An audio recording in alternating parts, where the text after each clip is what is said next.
Plaintiff Arthur Foltz is suing his daughter, 27-year-old X-ray technologist Jennifer Foltz, for money meant for her wedding. Arthur says Jennifer doesn't want him to be a part of the ceremony. Now, this is case number 120 on the calendar, the matter of Foltz versus Foltz.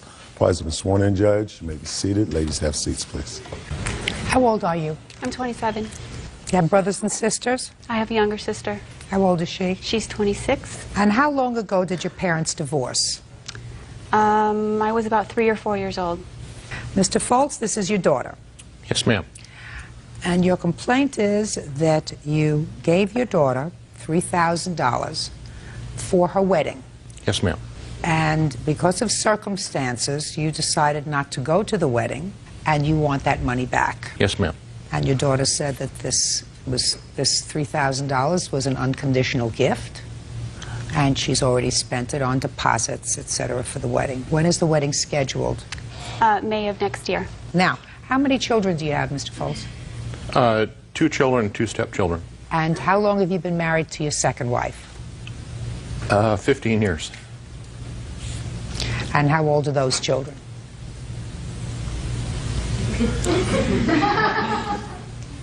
21. 21 25. and 25. So let's get down to it. You called your dad. Mm-hmm.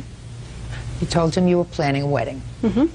You asked him for some help. I actually didn't ask him for help. He said to me that he felt it was only fair that he pay 50% and that my mother pay 50%. Well, that was very nice of him. So you had a reasonable relationship with him if he said that to you, at least now? Up until, yeah, until recently, yes. I want to ask your mother some questions, okay? Come on up, Mom. What's your last name? Bean. Your daughter told you initially, after she had spoken to her father, and her father agreed to contribute to the wedding, that it was her intention of having both of you walk her down the aisle? Yes, ma'am. And you were not happy with that? It was not a, I was okay with it. I was fine with it. I was just worried that his animosity may create some problems. Did you convey that to your daughter? I already knew that. Just a minute. That's not what I asked. Yes, I did. I'm asking you these questions, Jennifer, because, you know, if you've been around the block as long as I have, and as many times, nothing is new under the sun. Mm-hmm. So I'm getting the following picture. When you spoke to your father, and he said to you, I really want to pay for half the wedding, and you told him that it was your intention to have your 2 parents walk you down the aisle, Mm-hmm. he was pleased about that. No, he wasn't. Well, he says he was. He wasn't. Well, you don't know that because you weren't on the phone with him. But then later you told him that it was your intention only to have your mother walk you down the aisle. Mm-hmm. And it's then that he became angry. Mm-hmm. And he said, I want my money back. I'm not going to the wedding under those circumstances. Can she tell you what happened after that? Sure. Tell her what happened after that. The planning. Yeah, as my wedding planning progressed, my dad just kept making demands on me as far as he wanted his own table, he wanted it to be up front, he wanted to invite certain people, and he was just putting extra stress on me that I was already going through with the wedding. Okay. Well, how many people were you planning on having at the wedding? 80, 100. Well, then, wouldn't it be normal for him to have his own table? I think he was under the impression that there would be my parents having their own table and my fiance's parents having their own table, and he wanted to make sure he wouldn't be sitting with my mother. So, what's wrong with that? There's a lot wrong with that. No, there isn't. Jennifer.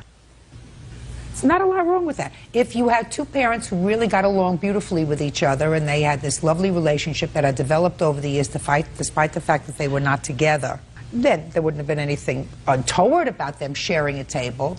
But if you knew that they did not enjoy that kind of relationship, then you should have been smart enough to say, you have your table with your family. Of course, Dad. Yeah, you I did say that. If you have your table with your family, and Mom will have her table with her family, or maybe Mom will sit with, what's the boyfriend's name? Doug. Mom is going to sit with Doug's family, and you could sit with your family. 80 people. You're not going to all sit at one table. So, I've just taken care of that problem. Now, what's the second problem that he raised? He wanted to invite certain guests, and I wanted to have a smaller wedding. I didn't want strangers Who did he at want? my wedding. Some close friends of his. How many? I think there were 2 of them. That's reasonable, Jennifer. Right, but if he wasn't even really involved in my life, why would he want to share that with other people? Jennifer, you were willing to take his money, weren't you? He offered Just it a to second. me. You were willing to take his money, Yes, weren't you? I was. If you're willing to take his money, and if you said to him, and I want you and Mom to walk me down the aisle, and then you say, I changed my mind because he was making, according to you, unreasonable demands, I'm telling you, you're out of line. And I really wasn't prepared to go that way. Listen, can I say something now? Sure, you sure can. I did not change my mind because I changed my mind because I'd always wanted it just to be my mom. It was my way of honoring my mom for raising me. I didn't do it to punish my dad. I didn't do it for anything other than to honor my mother. That's the only reason I made that decision. Jennifer, my dear, then you shouldn't have told your father at the beginning, Dad, I want you and Mom to walk me down the aisle. You should not have told him that. Because what you're telling me now is, well, I told him that, but then he made these demands on me, which is what you said a moment ago. It is what I said a moment ago. Oh, yeah, he made these demands on me, which I now tell you, as a third party, totally unrelated to you, were totally appropriate requests from a person who really knows. Because although my husband and I have made many weddings, we have a mixed family. Mm-hmm. So I understand what you're talking about. You're wrong. Okay. You're wrong, and you did the wrong thing. Judge Judy continues in a moment. He said, I'm not looking please. forward to walking you down the aisle with your mother. And I said, why? And he goes, because we know how that turned out last time. And I said, Dad, you're not marrying my mother, you're giving me away. And later today, I never even knew that we were getting some kind of tax credit check. I had called Kevin, asked him about it. And what did he say? How does he know that I didn't forge his signature? real cases, real people. Judge Judy. Arthur Foltz says his daughter Jennifer Foltz owes for money given towards her wedding. Arthur says Jennifer doesn't want him to walk her down the aisle. Those 2 things that your father asked to have is a separate table, separate from your mother, and to invite 2 friends. He also wanted his own limo. No. Shh, just a second. Well, tell me about that. He asked me if I was going to have a limo at the wedding, and I said, no, I don't need one. I'm just going to drive myself to the place, get ready there. Later on that evening, we got together for dinner, my father and I, and he said that he was going to have a limo for him and his friends. So? He didn't ask you to pay for it, did he? No, he didn't ask me to pay for it. So? But I just thought that was a little, odd. It's my wedding, but he wants to show up in the limo. Who cares? Who cares if he comes in a bus? Who cares if he comes in a long bus, a short bus? It doesn't make any difference, Jennifer. You're picking on him. You're picking on him, honey.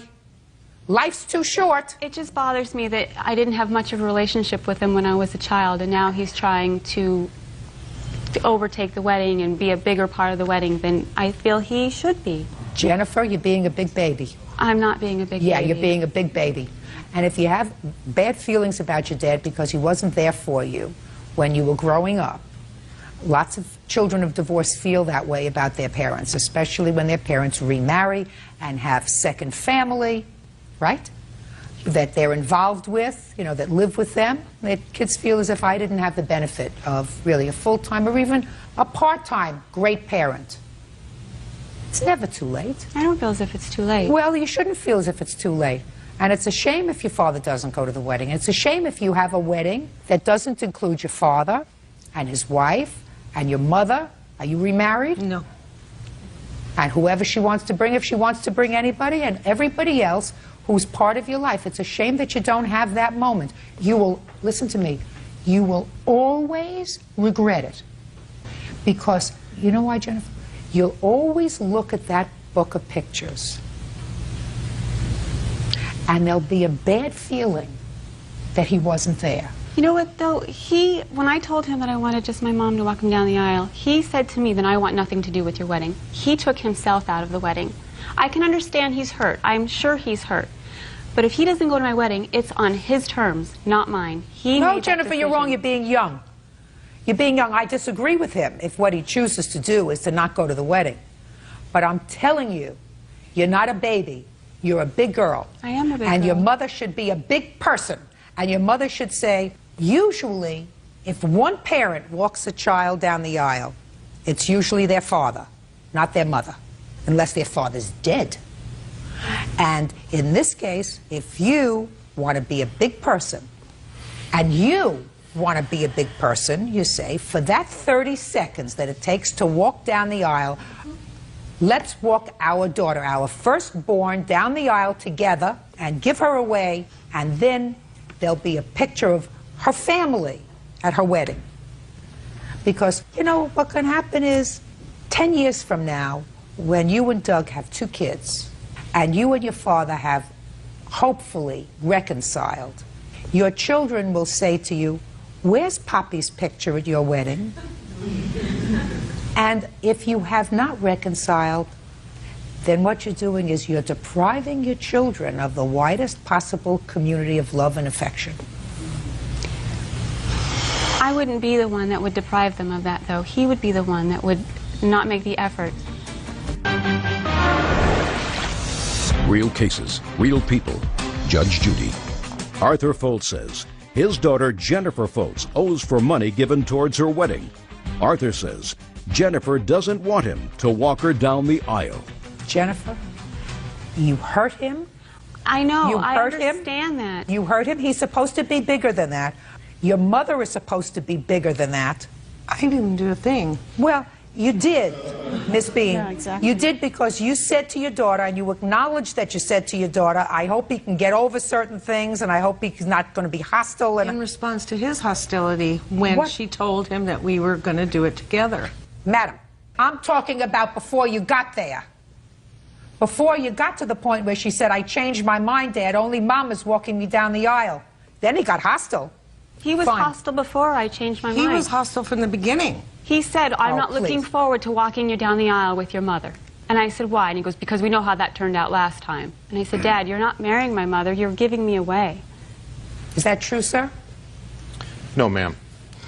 I mean, I don't understand how that could be true if he said to you, I want to pay for half the wedding. In the same conversation, when he said to you, I want to pay for half the wedding, and you're telling me now that his conversation was hostile? Yes. I don't believe you. Listen, Mr. Foltz, I can see I'm not getting anywhere. I've made my best effort, sir. You gave your daughter $3,000 for the wedding. It was a no-strings gift.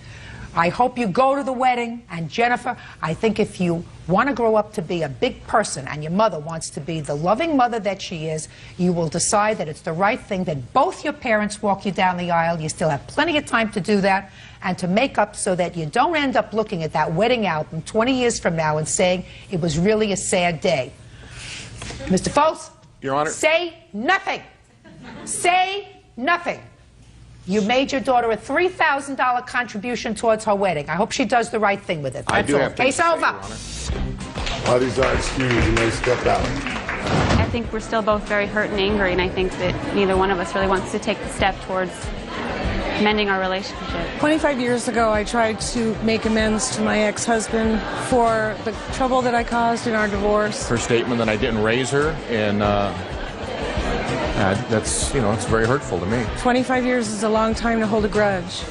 But I don't want to see anything between him and my daughter get worse and divide them forever. My heart tells me that I love her, but I just don't think it's being reciprocated. You know, my wedding's supposed to be a happy time, and it's turning out to be not quite so happy. And now the next case. All parties in the matter of Martin versus Martin. Step forward. 26-year-old insurance sales assistant Karen Martin is suing her ex-husband, home improvement salesman Kevin Martin, for stealing her share of a tax refund. Karen claims Kevin forged her signature on the check. Miss Martin, the defendant is your former husband. It is your claim that there was a government refund check in the amount of $400 that was issued to both of you. It is your claim that Mr. Martin forged your signature to that check, cashed that check, and you want your $200. Yes, that is correct. Mr. Martin says there was no check that he received. He did not forge your name to any check, and he, quite frankly, doesn't know what you're talking about. Okay. So let us assume for a moment that a refund check was sent to Mr. and Mrs. Martin. So your obligation now, Miss Martin, is to establish that he forged your name to that check. Okay. I'm waiting for you. Okay, I do have a copy of the check. where it's signed by him and that is not my signature. Okay. I do have other... Okay, let me see it. Okay.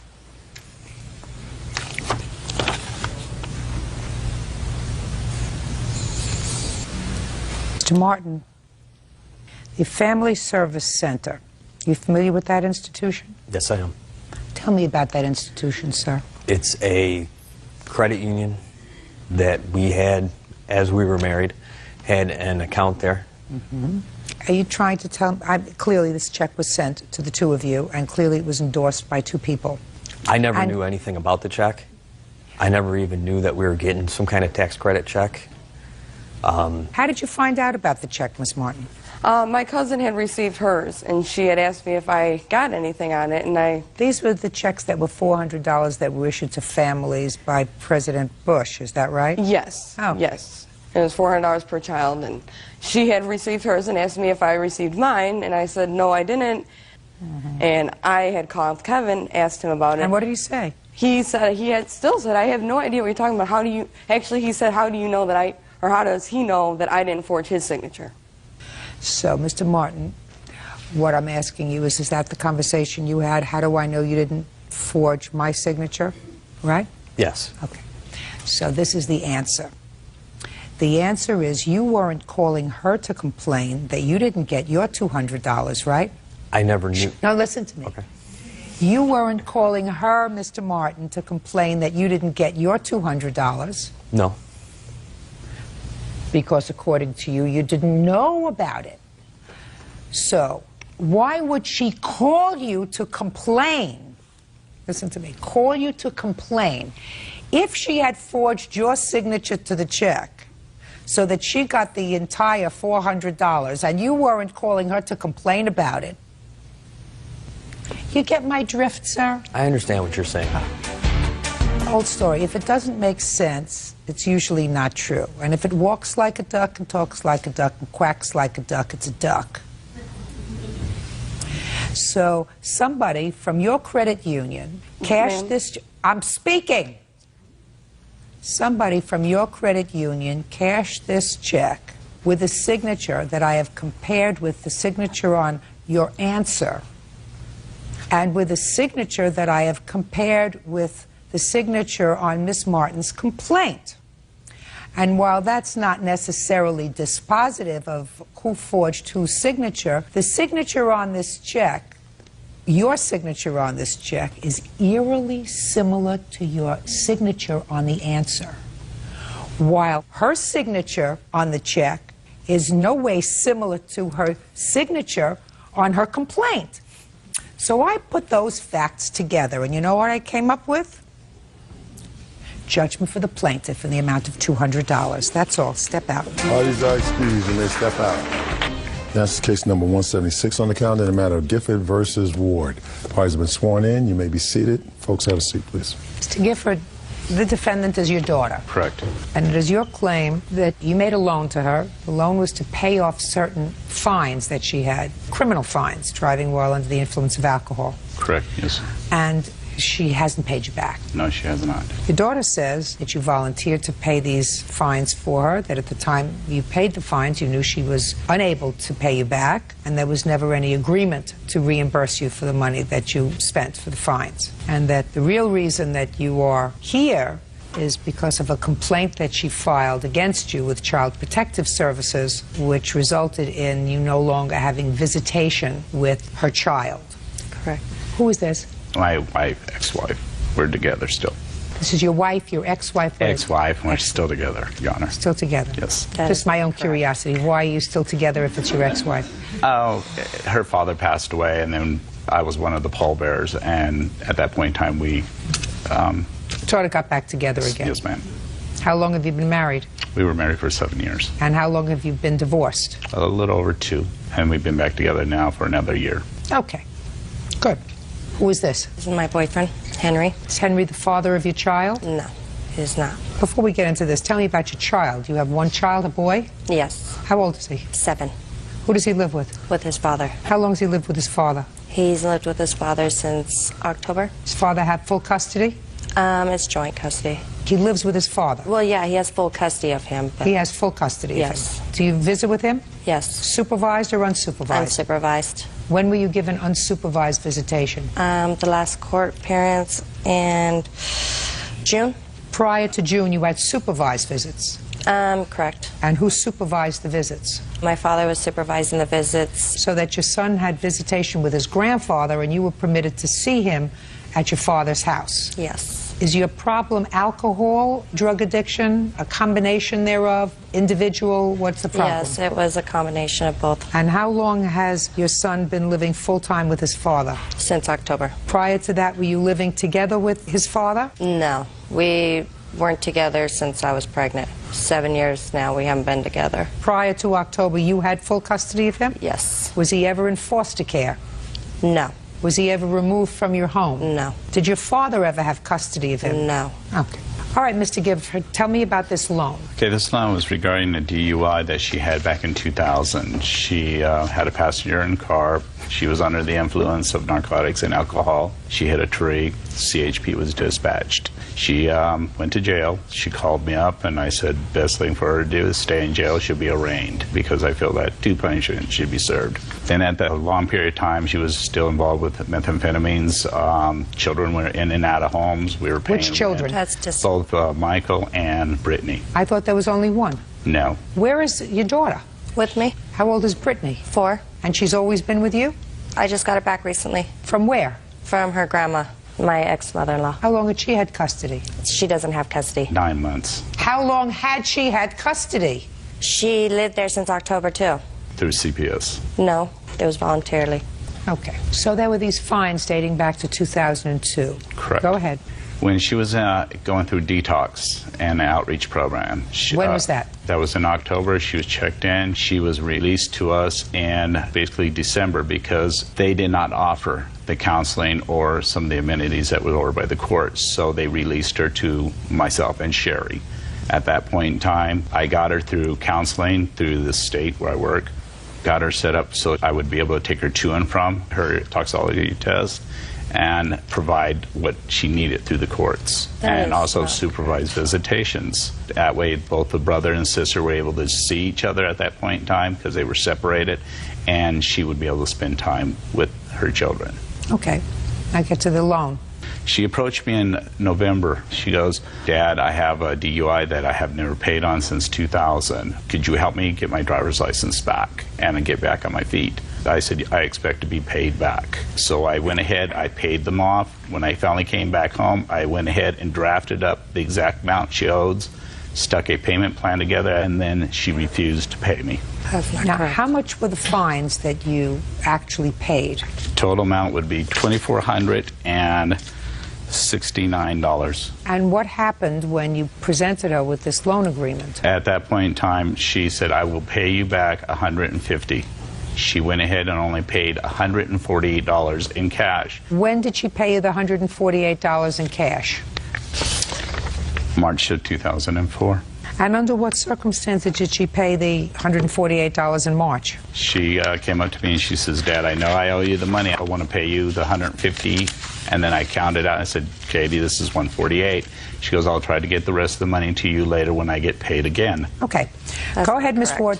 He made me make arrangement with the courts to start my DUI so I could start my classes. I told him I do not want him to come because I know he will try to attack me for something in the future. He said, no, I will take you there. We will get this settled so you can have a fresh start on your feet. We didn't speak the whole way there. We were in court. I was standing there talking to the judge, and he asked to stand up himself. The judge asked him who he was. He told him, he said, what is your reasons of being here? And he said, I'm here to pay off her fine. So the judge said, okay, gave us the receipt, went to the window, Ms. and Ward, paid it. you had fines, correct? Yes, correct. What did you intend to do with the fines? I was going to have a payment plan. Good. With whom were you going to have a payment plan? With the courts. Over what period of time were you going to pay them? I was going to pay it every month. You were already late in paying the fines, right? 3 years. Yes. You were already late. Yes. So it was your intention to ask the judge to give you an opportunity, rather than sending you to jail, to start paying the fines off on a monthly basis. Correct. And what did you think was going to happen to you if, after not paying for 3 years, You made a plan with the judge and you said, don't put me in jail now. I'm going to pay you every month. And what do you think was going to happen if you didn't pay him? I probably would have had a warrant for my arrest. You would have gone back to jail. Judge Judy continues in a moment. You have Henry, and I assume you think Henry is going to be in your life for a while. And I'm suggesting to you, if you take a look over at Henry, in a very short period of time, you'll forget what he looks like. And later today, she hung up these shooting targets after Jose was unwelcomed into the house surrounding the living room area where I was sleeping. real cases, real people. Judge Judy. Kurt Gifford says his daughter, Catherine Ward, owes for an unpaid loan for DUI fines. Kirk says his daughter has problems with drugs and alcohol. Ms. Ward, what I'm asking you is if you intended to pay off your fines, which were your fines, why didn't you pay your father? Because he told me not to worry about it. No, that's not what he's saying at all. Of course that's not what he's saying. He's mad at me for all this other stuff. You gave him $148 in March of 2004. Because he was kicking me out and he was mad at me over something, so I got a paycheck and he said, you owe me money. I said, here, take my paycheck. Miss Ward, what I'm asking you is, why didn't you start giving him back the money immediately, just as you were planning to do to the court? It's your fine, not his. I agree. Good. There we go. Now you're getting to be a grown-up. Now, why didn't you pay your father every month because he fronted the money? Because he asked me to start with a clean start and get up on my feet. He told me to start doing everything right and stay straight. Well, did you? Yes, I have been. Really? Yes. Where are you working? I work at Home Depot. And are you a full-time employee? Yes, I am. How long have you been a full-time employee? Since March. Good. And what does your boyfriend do? He's a construction worker. And do you live together? Yes, we do. So you have plenty of money to pay your fines? Yes. Your Honor. Yes. Regarding my grandson and my court visitation, basically that's pending due to the fact that I temporarily removed myself, but I'm still a joiner to the case in order for he can seek psychiatric counseling, because there is some trauma due to the fact of what's gone on with Katie, and that's why she brought it up, saying that I was upset because I definitely wanted to make sure both my granddaughter and my grandson do get the psychiatric counseling they do need from over the years of drug abuse. That's not correct. There's not over years of drug abuse. Of course it was. No, there hasn't. Of course it was. Of course it was. What do you think, it was 2 weeks? I mean, we've been around for a long time. I understand that, but we've been around for a long time. It's not like 2 I've weeks, been doing it's not it for 3 years. weeks, it's not 4 weeks, it's not 6 months, it's not a year. It was 6 months of a period. Oh.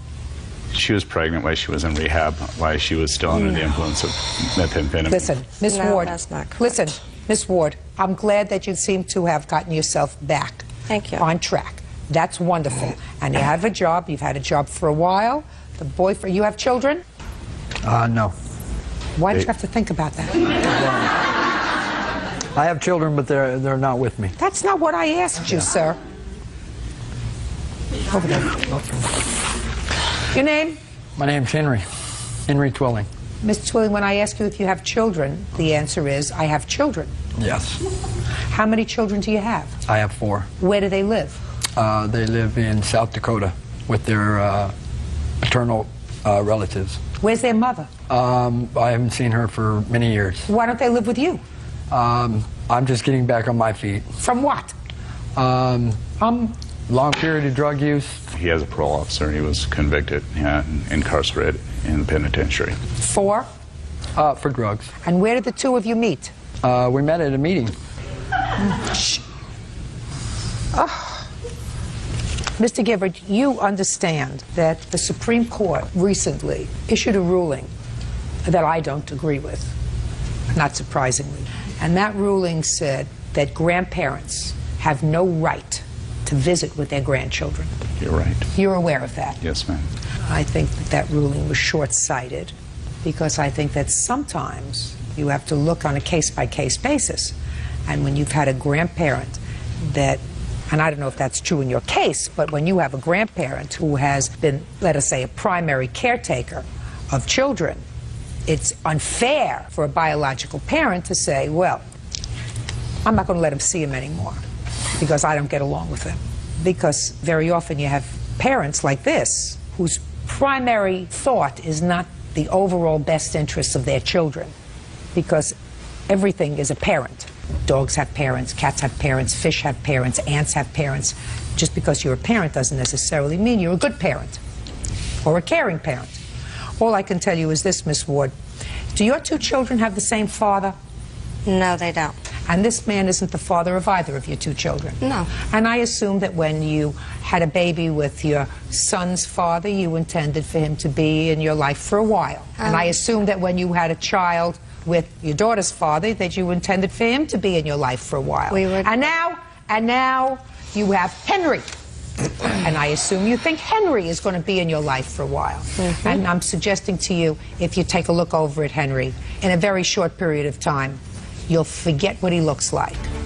Now, I'm telling you that you have a responsibility to see to it that your two children have whatever constants in their life as possible. And if one of those constants in their lives have been their grandfather, you're not supposed to allow immature judgments to impede that and to impair that if it's not in your children's best interest. Do I make myself clear? Good. Judgment for the plaintiff in the amount of $2,321. Thank you. That's all. Parties are excused. You may step out. I'm still a joiner to the case to oversee that my grandchildren do get a fair shake in life. There's always been strain. I don't want them to be raised up in the same environment and have them in and out of jail. He doesn't even have a relationship with his own mother, so... I wish this on no one. And now the next case. All parties in the matter of Andrews versus Zimmerman. Step forward, please. Belly dancing instructor Hillary Andrews is suing her former roommate, yoga instructor Candy Zimmerman, for the return of her clothes and her shoes. Candy is countersuing for unpaid rent and a security deposit. Miss Andrews, according to what I read, the defendant was a friend of yours. Came a time when you and your boyfriend were in some difficulty, and Miss Zimmerman offered you a place to stay. And then shortly after you moved in, she threw the boyfriend out. Is this the boyfriend? Mm-hmm. She threw the boyfriend out, and you left a couple of weeks after that. And it is your claim that she kept $2,000 worth of your property. Ms. Zimmerman says the only thing she has left of your property is some old shoes, and I assume that this is the visual aid today of the old shoes. And, I don't know, nothing else of any value. A lamp. A lamp. That's all she has of yours. She is counterclaiming. She says you owe her $2,500 for security deposit that you were supposed to put down on this room that you had, and also for rent when you were there. When did you move into her house? On April 7th, 2004. And how long did you stay? Until May 5th, 2004. And what property did you leave there? Basically, it's a bunch of shoes, up to like 20 pairs of shoes. Shoes are Some here. of them are here. Some of them I don't see. There's another hanging item like that would hold more. What else? The lamp, which was like a $40 lamp, a full-length mirror, a broom. Also, when I moved in, I was supposed to get a room. I did not get a room. I had to stay in the living room on my own futon because the room I was promised was filled with boxes to the ceiling. I also wanted to mention that she hung up these shooting targets after Jose was unwelcomed into the house surrounding the living room area where I was sleeping for the rest of the day. Okay, so she's not happy. She wasn't happy with you. Miss Andrews, why do you think that after she was so nice to you that she all of a sudden turned on you? I don't know, Your Honor. Well, maybe I should ask her. Why did you turn on her? Basically... Not basically. Just tell me why you turned. She's a spoiled brat. I heard the way she spoke to her welfare caseworker, the way she spoke to her insurance agent. She humiliates people on the phone when she doesn't get her way. She treated me badly, told me how to cook in my own house. Completely defended the boyfriend, saying, oh, it's not his fault, he's mean, he's on cocaine. And, you know, it's unacceptable. Now, as far as your counterclaim is concerned, I don't quite understand that, Miss Zimmerman, because you told me in your answer that you took Miss Andrews and her boyfriend in because they were going through hard times. Yeah, she said... Just a second. Okay. I don't care what she said. How was she supposed to give you $1,200 or $1,500 in a security deposit if she had hard times? She said she couldn't afford it, but she could borrow money from her boyfriend and her father. All right, so you know what security deposit is for? For, like, if they trash your house, then you But they didn't trash your house. Yes, they did. Oh, well, you didn't put anything about that in your answer about trashing the house. They broke a window and supposedly cleaned the antique hood over my stove, etched scratches all over it. Show me the bill where you paid to have those two things Okay, repaired. I don't have a bill because I can't afford it. So then. Okay. Do you understand? Yes, ma'am. Oh. What else? So you don't she's- get security deposit? Yes, ma'am. She's saying that she never agreed to pay rent, and I have evidence here. The only rent she ever paid me, a $50 check. So Fine. this is my evidence, is the check that she paid. Can I see that, please? Your evidence for what? That she agreed to pay rent, and she just said she didn't agree to pay any rent. Well, here we have it that you cashed on May the 5th. No, ma'am, I didn't cash it. Oh, you didn't cash it? No, ma'am. Utilities, phone, and rent. Yes, ma'am. I think you should cash it. Yeah, oh, I'm gonna now. Good. Good, because it's all the money you're going to get. Give her shoes, please, Bert, okay? Sure, no problem. And don't trip over each other when you walk out. That's all. Thank you. All right, Judge Hughes, you may step. Now, this is case number 140 on the calendar in the matter of Earl versus Mays. Parties have been sworn in, Judge. You may be seated, sir. Have a seat, please. Miss Earl, you and the defendant were sort of in a relationship, I gather, and you moved in with him along with, I think, your children. It is your claim that he became abusive, that you had to flee the apartment, that he owes you for rent because you paid the rent, that he assaulted you, you want to be compensated, that he kept some of your personal property, you want it back. Mr. Mays says that he was really nothing but nice to you, that you had a drug problem. Is that right? Yes. And that you were incarcerated at least twice when you were living with him, that he took care of your children, he enrolled them in school, that on the day of the alleged assault, you in fact assaulted him. He's got the police reports to prove it. And he is counterclaiming because he says that when you left the apartment, you stole some property that belonged to him. When did you meet Mr. Mays, Miss Earl? In December at court. We met at the courthouse. You met at the courthouse? Yes, we did. I was moving from my condo. I had just sold it, and I was looking for a place to live, and me and Mr. Mays were kind of dating, but we weren't, like, going Just a out minute. together. You met him in December. When did you move in with him? In February. Me and my two children moved in with him. How and old his are your roommate. children? 12 and 13 at the time. What kind of a drug problem do you have? I don't anymore. I did have a glass, speed, meth, and so does the defendant. Where is the father of these two children? In Fullerton. They live in Fullerton. My children are with their father right now. Good. Are they there pursuant to a court order? Now they are, yes. Now, what was your arrangements with regard to rent? Your rent was $450 a month, according to your complaint? Yes, ma'am. And you paid him the rent for April, according to you? Yes, ma'am. Tell me what happened in April. My birthday was on the 6th of April. We had went to Vegas. We had returned. Me and Brian were having a lot of problems. Would you look at me? We were doing drugs at the time. I mean, I must admit I was fully into the drugs with the defendant at the time. I had recently sold my house, so I did have quite a bit of money. The night before in question, all this happened, I had went to the bank in the evening and took out, I believe it was approximately $2,500. I went out that evening and spent like $1,000 on drugs. Where were your children? That's a good question. They were with their father at the time. They had returned that night when I had come home. I was very sick at the time. I didn't even do anything. I was very sick. I came in the house and I pretty much laid down. That whole evening, Brian tried to start fights with me. He knew I had money, or he knew I had something, or whether money, drugs, I'm not sure. When I had gotten up that morning to get my kids ready for school, I remember I'd parked my car in front of the house instead of in our driveway in the back.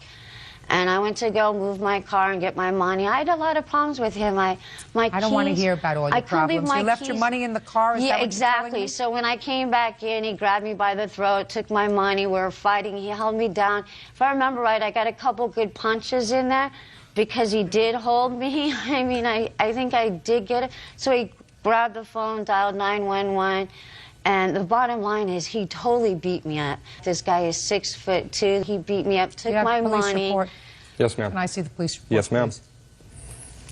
You don't have the report, do you? I was not there. You have photographs of your injuries? Yes, ma'am, I do. No, I'm talking to her. Do you have I photographs? tried to get him. I couldn't get him through the courthouse. through my public defender. You were charged with assault? Is that what you're telling me? Yes, and I was arrested, but they dropped charges. But you were arrested? Yes, definitely.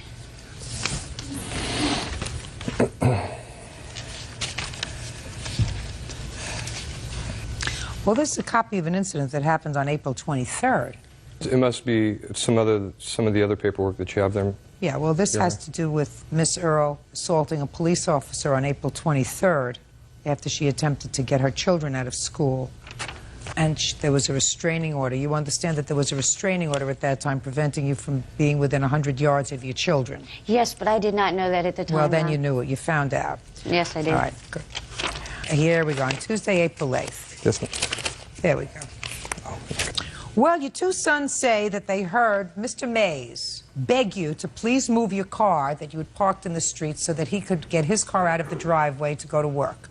Begged you over and over again. You were so blitzed out on speed, you probably don't remember that. But your two sons remember that you hit him twice. He hit you not once. That's according to your own sons. I know. It was 6 o'clock in the morning. So what do you want? What do you want from me? My kids did not see him grab me by the neck and grab my purse and take my money from me. Miss Earl, if you want to have a clear picture of what happens, you have to have a clear mind. Yes. When you are living your life in a drug-induced stupor, which you were on the night of April 8th. Yes, ma'am. I can't rely on anything that you say to me. Do you understand? Okay. Good. So I don't know what it is that you want.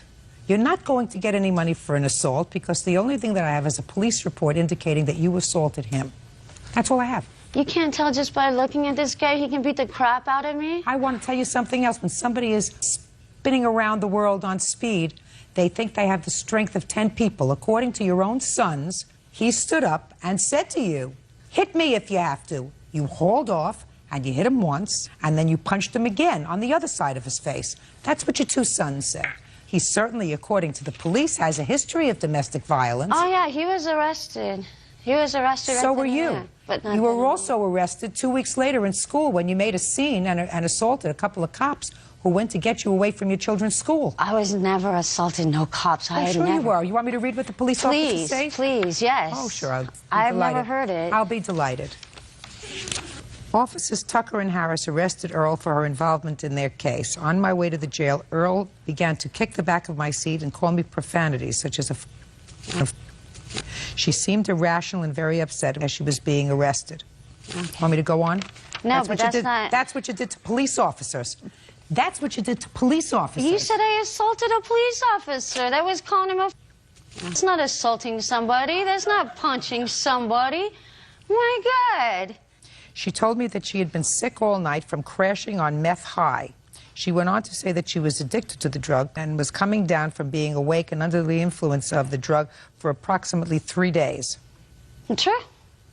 But that doesn't say I assaulted a police officer, man. Yeah, you're absolutely right. It didn't say that you assaulted a police officer. It said you were a rational human being. Oh, okay, I have absolutely no evidence. I have absolutely no evidence that you were assaulted by the defendant. What you were suing for is the return of your rent because you paid April's rent, and as of April 8th, you were no longer in the house. And I find that you caused that yourself by assaulting the defendant, so you are not entitled to any rent back for April. Your personal property. Do you have any of her personal properties?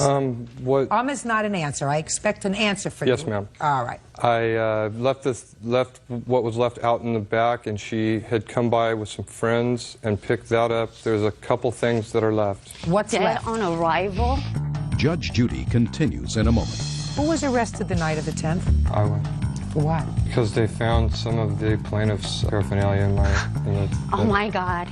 He is my drug dealer. Real cases, real people. Judge Judy. Pamela Earl says ex-boyfriend Brian Mays beat her up in a fit of rage. Brian claims it was Pamela who beat him up. Put that down. What's left? There's a box sitting back there. I don't know what it is. Fine, but it's all boxed. Yes. Who is this person? This is a witness that saw what was going on and watched her move the stuff out and take some things of mine. Does he live next door? He's my roommate. He was my roommate at the time. All of our roommates, Your Honor. Okay. All I want to know is where can she go to pick up her boxes? You want to take it to a local precinct at a set time? It's right across the street. That'd be fine, Your Honor. Fine. We'll give you a date. He's going to have dead on arrival on all my crap, Miss Your Earl, Honor. I want you to be very quiet. I'm losing patience with you very slowly. You want your property back. Whatever he has, he is going to bring to the police station 5 days from today's date. You can go and pick it up there. If you're not there 5 days from today's date, they're going to throw it out. Do you understand? Yes, ma'am. Perfect. Now, you want to tell me what property you claim she stole from the house, sir? I have a list of everything. Oh, my God.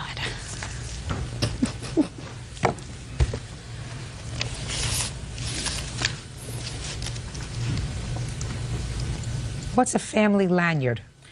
They're trading pins that me and my children had collected through the years going to Disneyland on our trips. Your Honor, I only got a pack of cigarettes from the guy.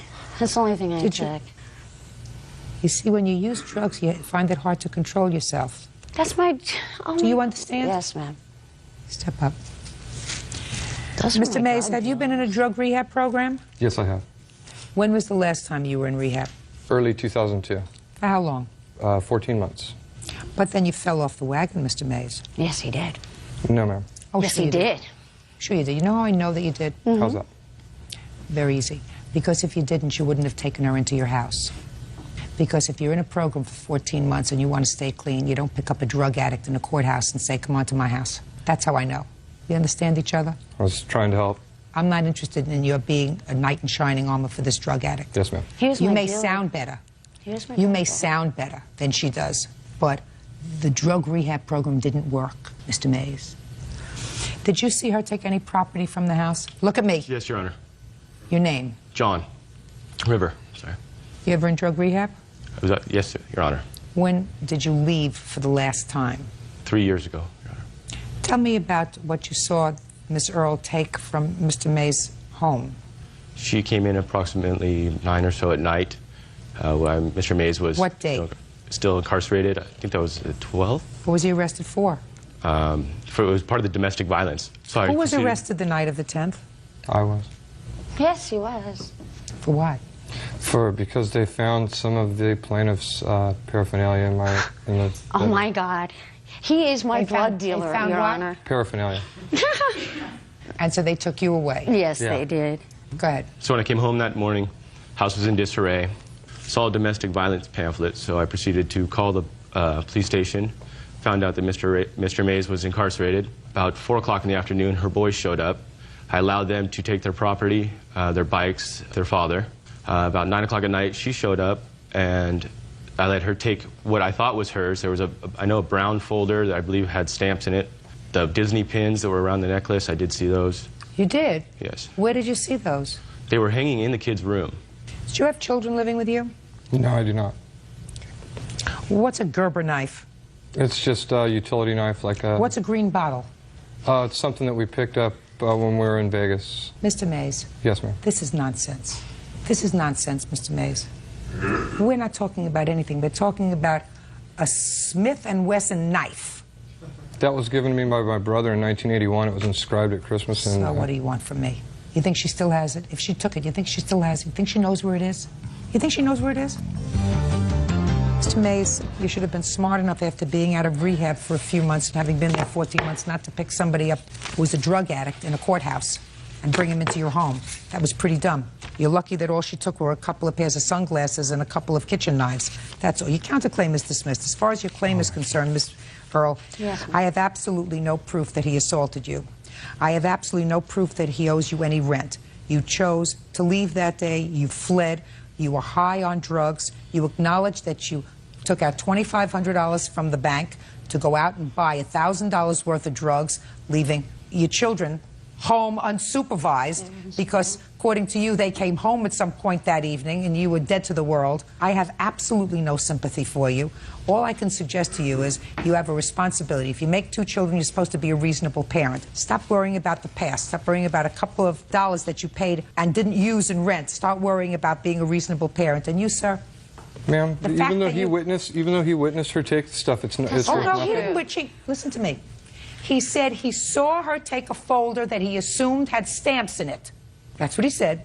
He said he saw her take a lanyard that was in the boys' room. That was my kids' room, too, Listen when to they me. came over and He stayed said there. they were in the boys' room, is what he said. Yes. My kids, when they come to visit me, they stay in that room. No, that Well, was the room I rented, ma'am. Listen to me. That's what he said. You didn't say anything about a Smith & Wesson knife, did you? No. Good. All right. Goodbye. Parties are excused. You may step out. They're both drug dealers, both of them. I never dealt no drugs to her. I never sold her any dope. And trust me, if he says I beat the shit out of him, he's a wimp. Dude's a wimp. She needs help. Yeah. And now the next case. All parties in the matter of Ercolani versus Wilby. Step forward, please. Casino worker Mary Ercolani is suing her deceased friend's husband, casino worker Alan Wilby, for a gambling debt incurred by his late wife. Alan says Mary enabled his wife's addiction. Ms. Ercolani, it is your claim that Mr. Wilby owes you $4,000 for a debt that was incurred by his wife. That is correct. He says he owes you nothing. So you want to tell me about this debt? About the 3rd of August, she called me at work. Where do you work? For casinos. Where is that? That's in Las Vegas. So she called you at your place of business, at your work, at your Yes. job, and said what? She said, I'm going to get an early out tonight. Why don't you come over and we'll play for a while? Play what? Gamble. Play the machines. I went over to the Aladdin, and she said to me, do you have your credit card? I said, yes, I do. She said, can you get me $4,000? We went to the cage. We purchased tokens there, our chips. I gave her the tokens for $3,000, which she cashed out and got cash for, and $1,000 cash. And what did you discuss with her about this money? Well, she immediately wrote me this check that I have right here. Let me see what she's got. And she said, I'm due an inheritance from my great uncle, I believe she said. And she said, well, as soon as I get my inheritance, I'll give you your money back. And she has borrowed off me through the years and has paid me back $200 or $300 a month, but it was never this large amount. Mm-hmm. And so she handed me that check, and she said, as soon as I get the inheritance, you'll get it. I said, I'm going on vacation.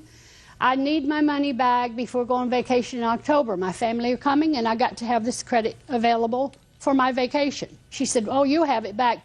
I'm sure I'll have it by the end of August or early September at the latest. You'll have it long before Did you get it back in October? No. I called her, and we talked in September. She called me, and she said, Mary, I apologize, but I don't have your money yet. One of the aunts and a cousin have contested it. But as soon as I get the money, I'll give you your money. Or I'll write the date on the check, then I could deposit it in my account. And that's what my plans was, to deposit this check. I understand what your plan was, but unfortunately, Mr. Wilby's wife took her own life in November. Is that right, sir? 15th of November. Had your wife had a history of depression? Yeah, she was on, I don't know what it was, Prozac, I think. Did she have a gambling problem? Big gambling problem. I tried to get her to go to Gamblers Anonymous, which she did a few times. And she'd do good, and then every time she'd get with this lady, she'd start all over again. I tried to get her to stay away from her, but according to both of them, they were really That's not a best true friends. fact. We didn't get together that often. Well, you already told me that you lent her times a money year over. was too much. Shh. You already told me that you lent her money frequently and that she paid you back. And I would leave and go home, and she would go out on her own. I don't understand why you would give her $4,000. I'm not necessarily doubting that you gave her the money, but if you knew that Mr. Wilby was concerned that his wife had a gambling problem, why would you give her $4,000? Why wouldn't I give it to her? She was my best friend. Well, She listen- asked me for it. She needed it. I gave it to her. Well, then that's your problem.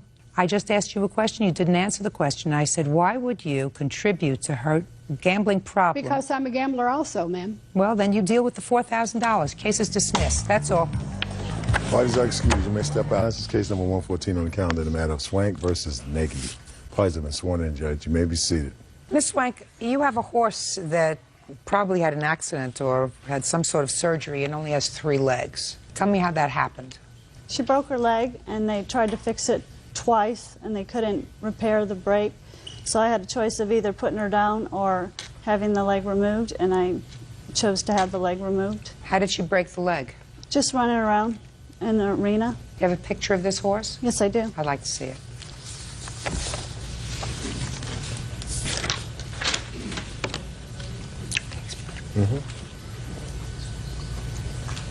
She's a beautiful horse. Yes, she is. How old was she when she broke her leg? 9. What's the lifespan of a horse? With an Arabian, it could be 30 years. How's she doing? She's doing great. Good. So about 1.5 years ago, you ordered a prosthetic leg. I assume that prosthetic leg from the defendant for your horse. It was fitted. You had given him a deposit for it. You claimed that it didn't fit the Correct. horse. So you returned it to him, only you returned it to him without the foot part. You kept the foot part. That is correct. And you had another prosthetic leg made? I made the You made other it one. yourself? Yes, I did. Out of what? I used a cast to put on her leg, and then I used aluminum, you have the picture of it, to go over it, and then I used pipe clamps to hold that to the cast. You mean in this device worked better than that device? Yes, it did. I have a videotape that shows her walking with both legs.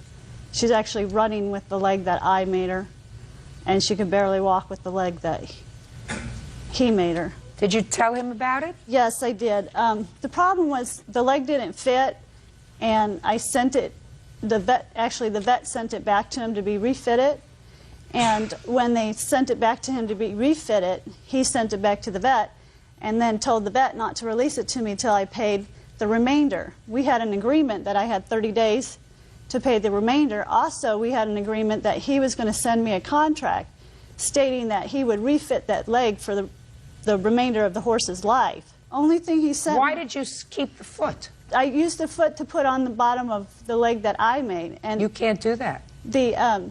Well, you can't do that. I'm suing him for $1,500. I actually gave him $2,000. I took the $500 out for the foot. Well, show me where it says $500 was for the foot. Right here. That's all I want to take a look at.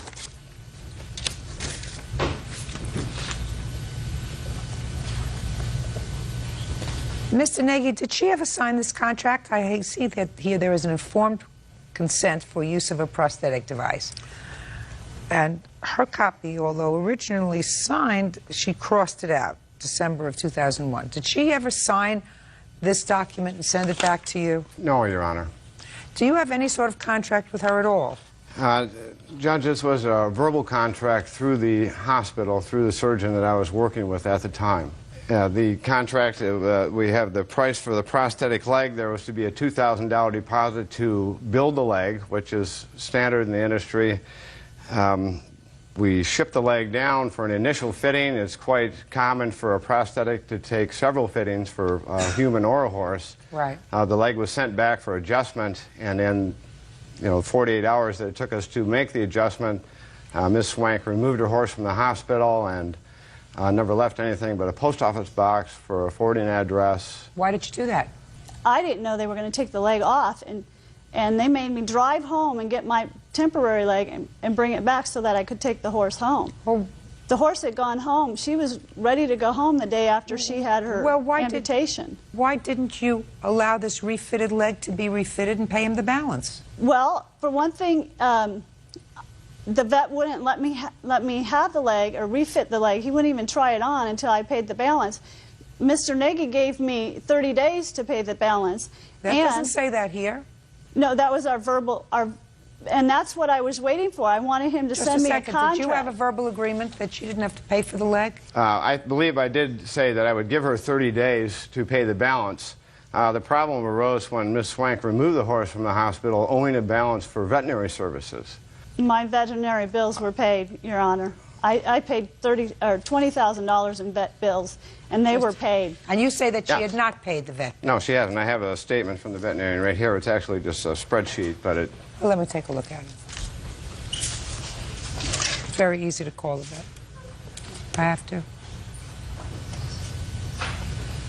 The balance at the bottom is 00. It was written off. It was a write-off of $997. Right. I believe that part of the $997 includes $500 for the prosthetic foot.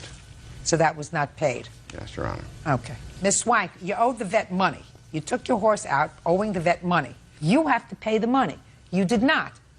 In any event, you can't get your money back. You made the leg. You took your horse out of the hospital. I mean, what are you supposed to do with this leg?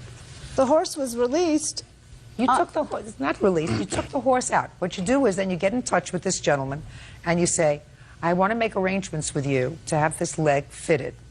And if it didn't fit the first time, it didn't fit the second time, there may come a time when I'm going to send this back and I'm not going to either pay you the rest or I'm going to sue you for it. But you ordered the leg, it was sent back for a refitting. It is not unreasonable that it comes back to you, because that's what happened. It came back to have a refitting. At the time you took the horse home, you took off the foot that he had ordered and you put on your own leg. And then you had nothing else to do with him. That doesn't sound fair to me. He can't use this leg for anybody else. Your Honor, I tried calling him 4 times and I sent him 2 letters and he refused to call me back. I wanted to work it out. I had no problem paying him. All I wanted from him was a contract stating that he would refit that leg for the entire life of the horse like he promised me. I had no problem paying for the leg. Nowhere in here does it say that you have a lifetime guarantee of it being refitted, although he may do that. But you had this whole thing. He gave that to me after I paid him. That was not something that was up front before I ordered the leg. It was after I ordered the leg that he sent that to me. And I asked him numerous times to explain that to me, and he refused to explain it to me. Then you're supposed to be a more informed consumer. Madam, you crossed out the date here, so I have no idea. It just says December on the top of it, you can 01. see where it was faxed to me. And I sent him a check on the 4th. So you sent him a check? I sent him a check. You sent him a check, and then you got this. You sent him the check in the mail? Yeah, FedEx. When you got this, did you call up and stop payment on the check? No, I didn't. Well, if you weren't satisfied with the agreement, why didn't you do that? Well, I was a little desperate. My horse needed a leg. That doesn't mean that you can breach this contract, Miss Swank, because you were desperate. That doesn't mean that you can breach I had no intention of breaching the contract. But you did. But you did, because if you didn't like the agreement that he faxed to you, don't pay him and say, don't make the leg. You chose not to do that. You said, I'm desperate. I need him to make that leg. So whether I like this agreement or not, because he sent it to you to sign, which you didn't do, and he went ahead and made the leg anyway. Is that right? That's correct, Your Honor. And then you stiffed him. He provided a service for you. You didn't like the service. You took part of the property. You used part of the property. You used it in order to create your own leg, and now you want your money back. You're not going to get it. Judge Judy will continue in a moment. And later today, Your son or daughter-in-law racked up $1,100 sex phone bill. Yes. I wasn't even aware that it was that expensive or anything like that. Mr. Morgan.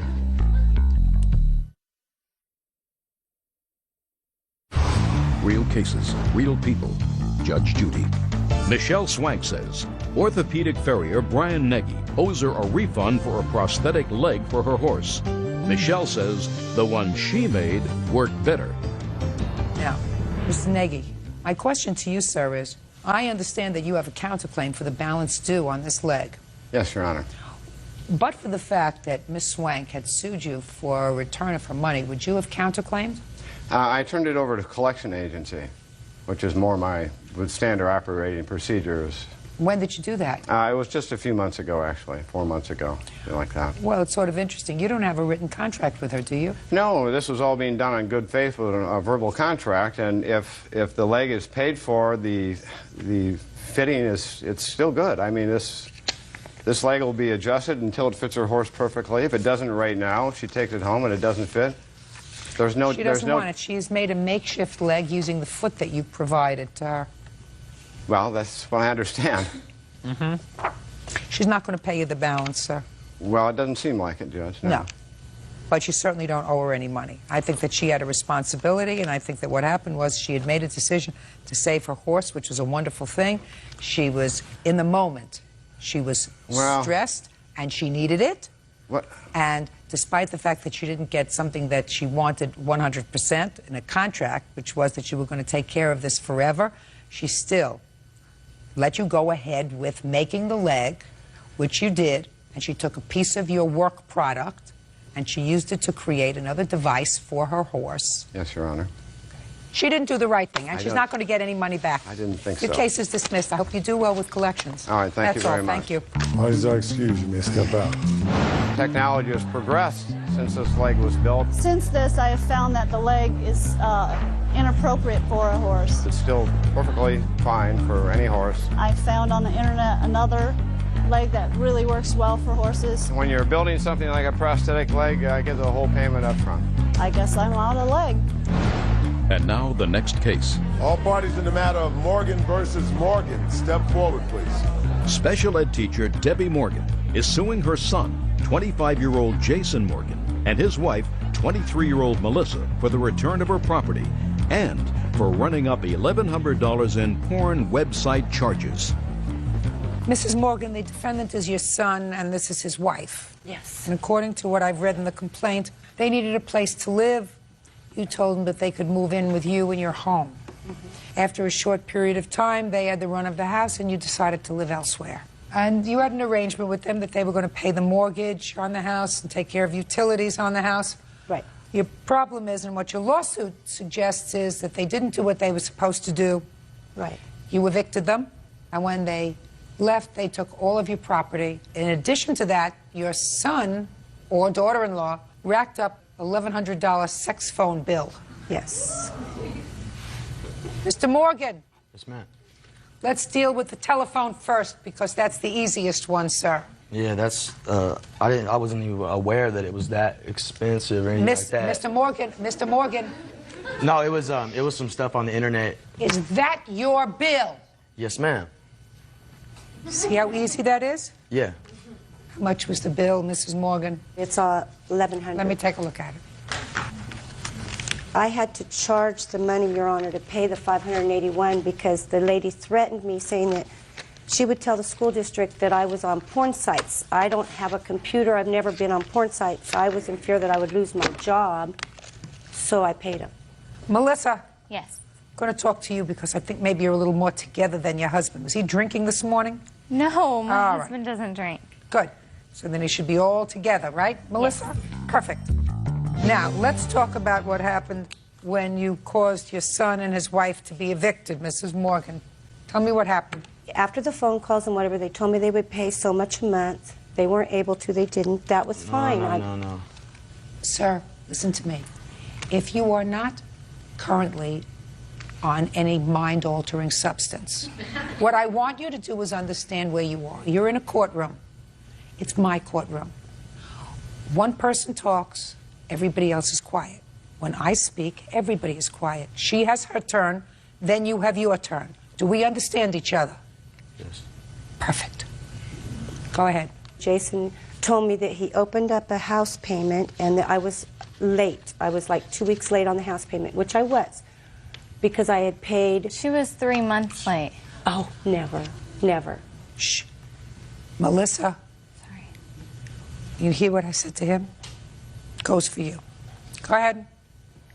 I've never been that late on any bill in my life, but because they were late on utilities, I was trying to pay the utilities because they were in my name, and then when they paid me for the utilities, I was going to pay the house payment. Jason told me that he thought I was just blowing the money and he wasn't going to pay the rent, and he hoped that I lost my home.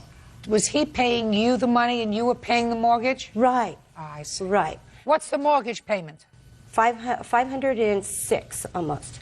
And then with taxes and insurance, that's all I was charging them, is what I had to pay. When he told me that he hoped I lost my home, I went and filed an eviction on him. During that eviction, Melissa was there. I did ask the judge that my property be left in the same, that it was how it was, and all my furniture, because I not only left the utilities on in my name, I left all my belongings there. That's the eviction that I was awarded with $1,200 that they owed me. The judge said if they did take my property, it would be another court matter. So the judge awarded you $1,200 for rent and damages. Is that right?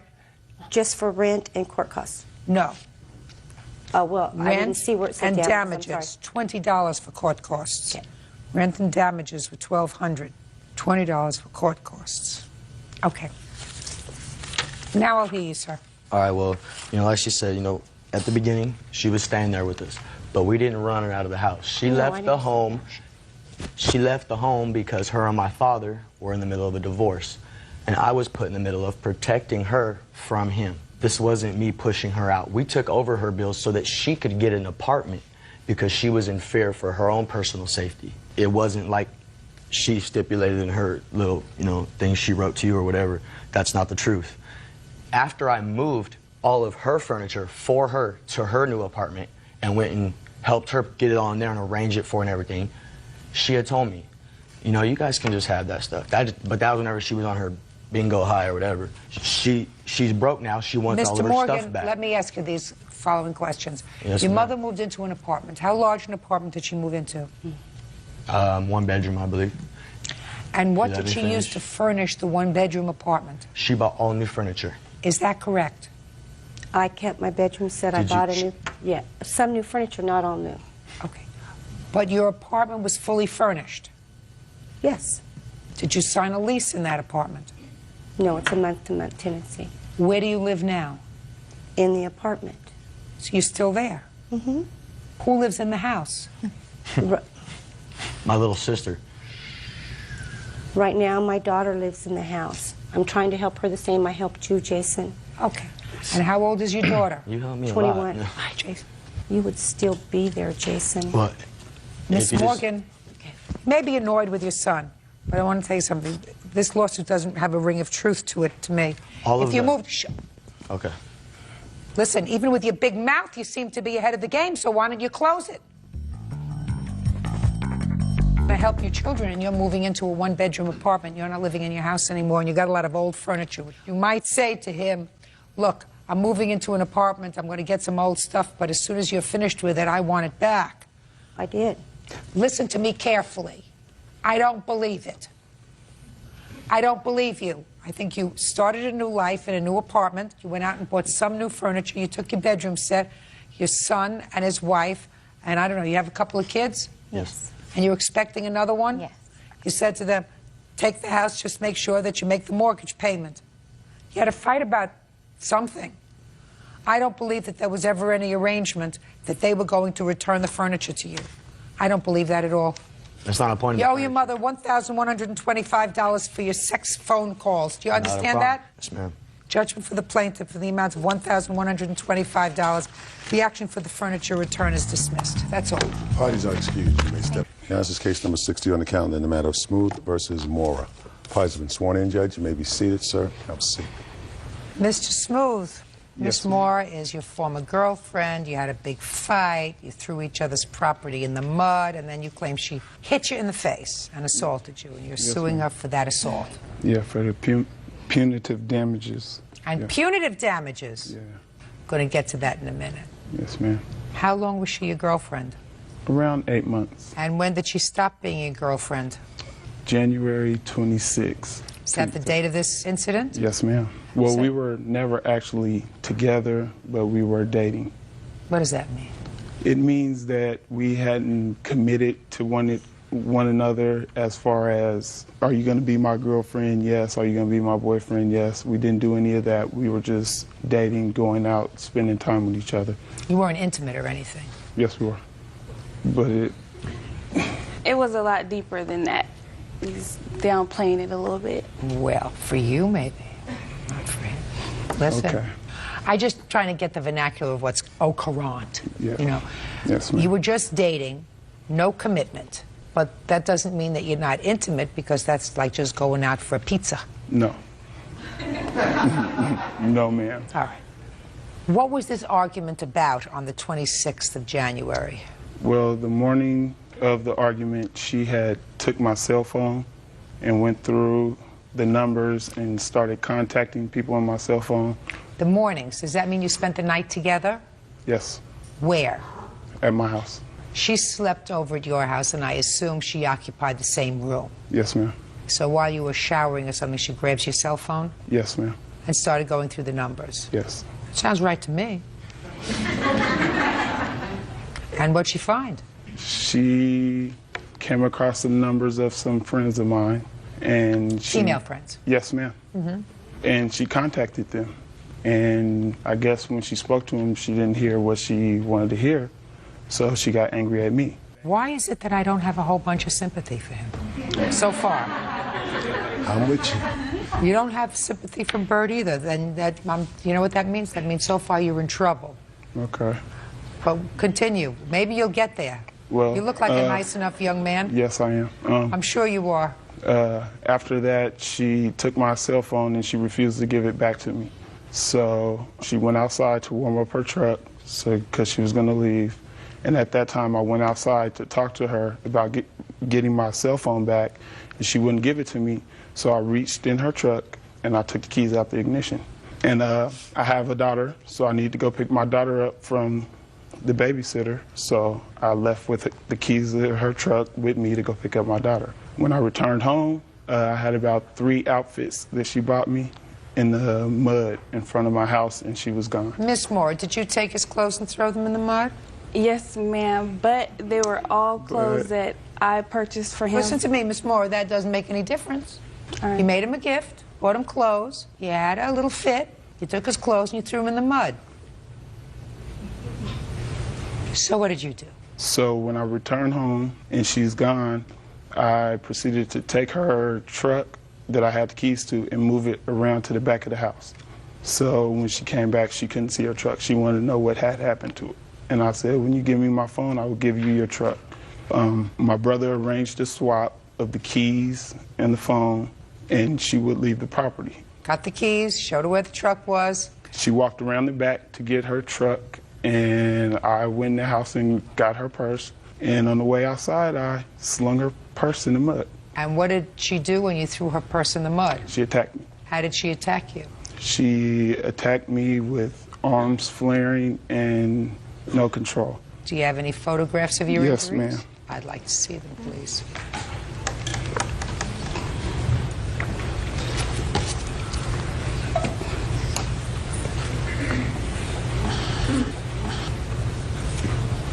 Did you hit her back? No, ma'am. Smart. I would never do anything like that. Not to mention that this is 2 months after I got shot and almost lost my life, and she still thought Who it'd shot be you? right. Shh, don't look at her. Look at me. Who shot you? I was a victim of violent crime. I don't know who shot me. I had surgery on my stomach, 8 hours. I'm trying to rehab from that, and... Okay, so Mr. Smooth, Yes, ma'am. you were messing around while you had a girlfriend. She thought she was your girlfriend. She anyway. thought I was messing around. Yeah, well, she thought so, and she had the cell phone, and she had the numbers. I have to assume that you were not involved in a monogamous relationship with the defendant, which means she wasn't the only one. Is that a fair statement? Yes, ma'am. Okay. She got angry. Mm-hmm. She took your cell phone. You have no right to do that. It's his property. Take it. You're stealing it. You went in and you grabbed her car keys. You're not allowed to do that. Right. Then she left, and you went to pick up your My daughter. You come back, and you find your clothes in the mud. She comes back. You've moved her truck in the back just to annoy her, and you were successful. Yes. Then you take her good pocketbook, and you throw it in the mud.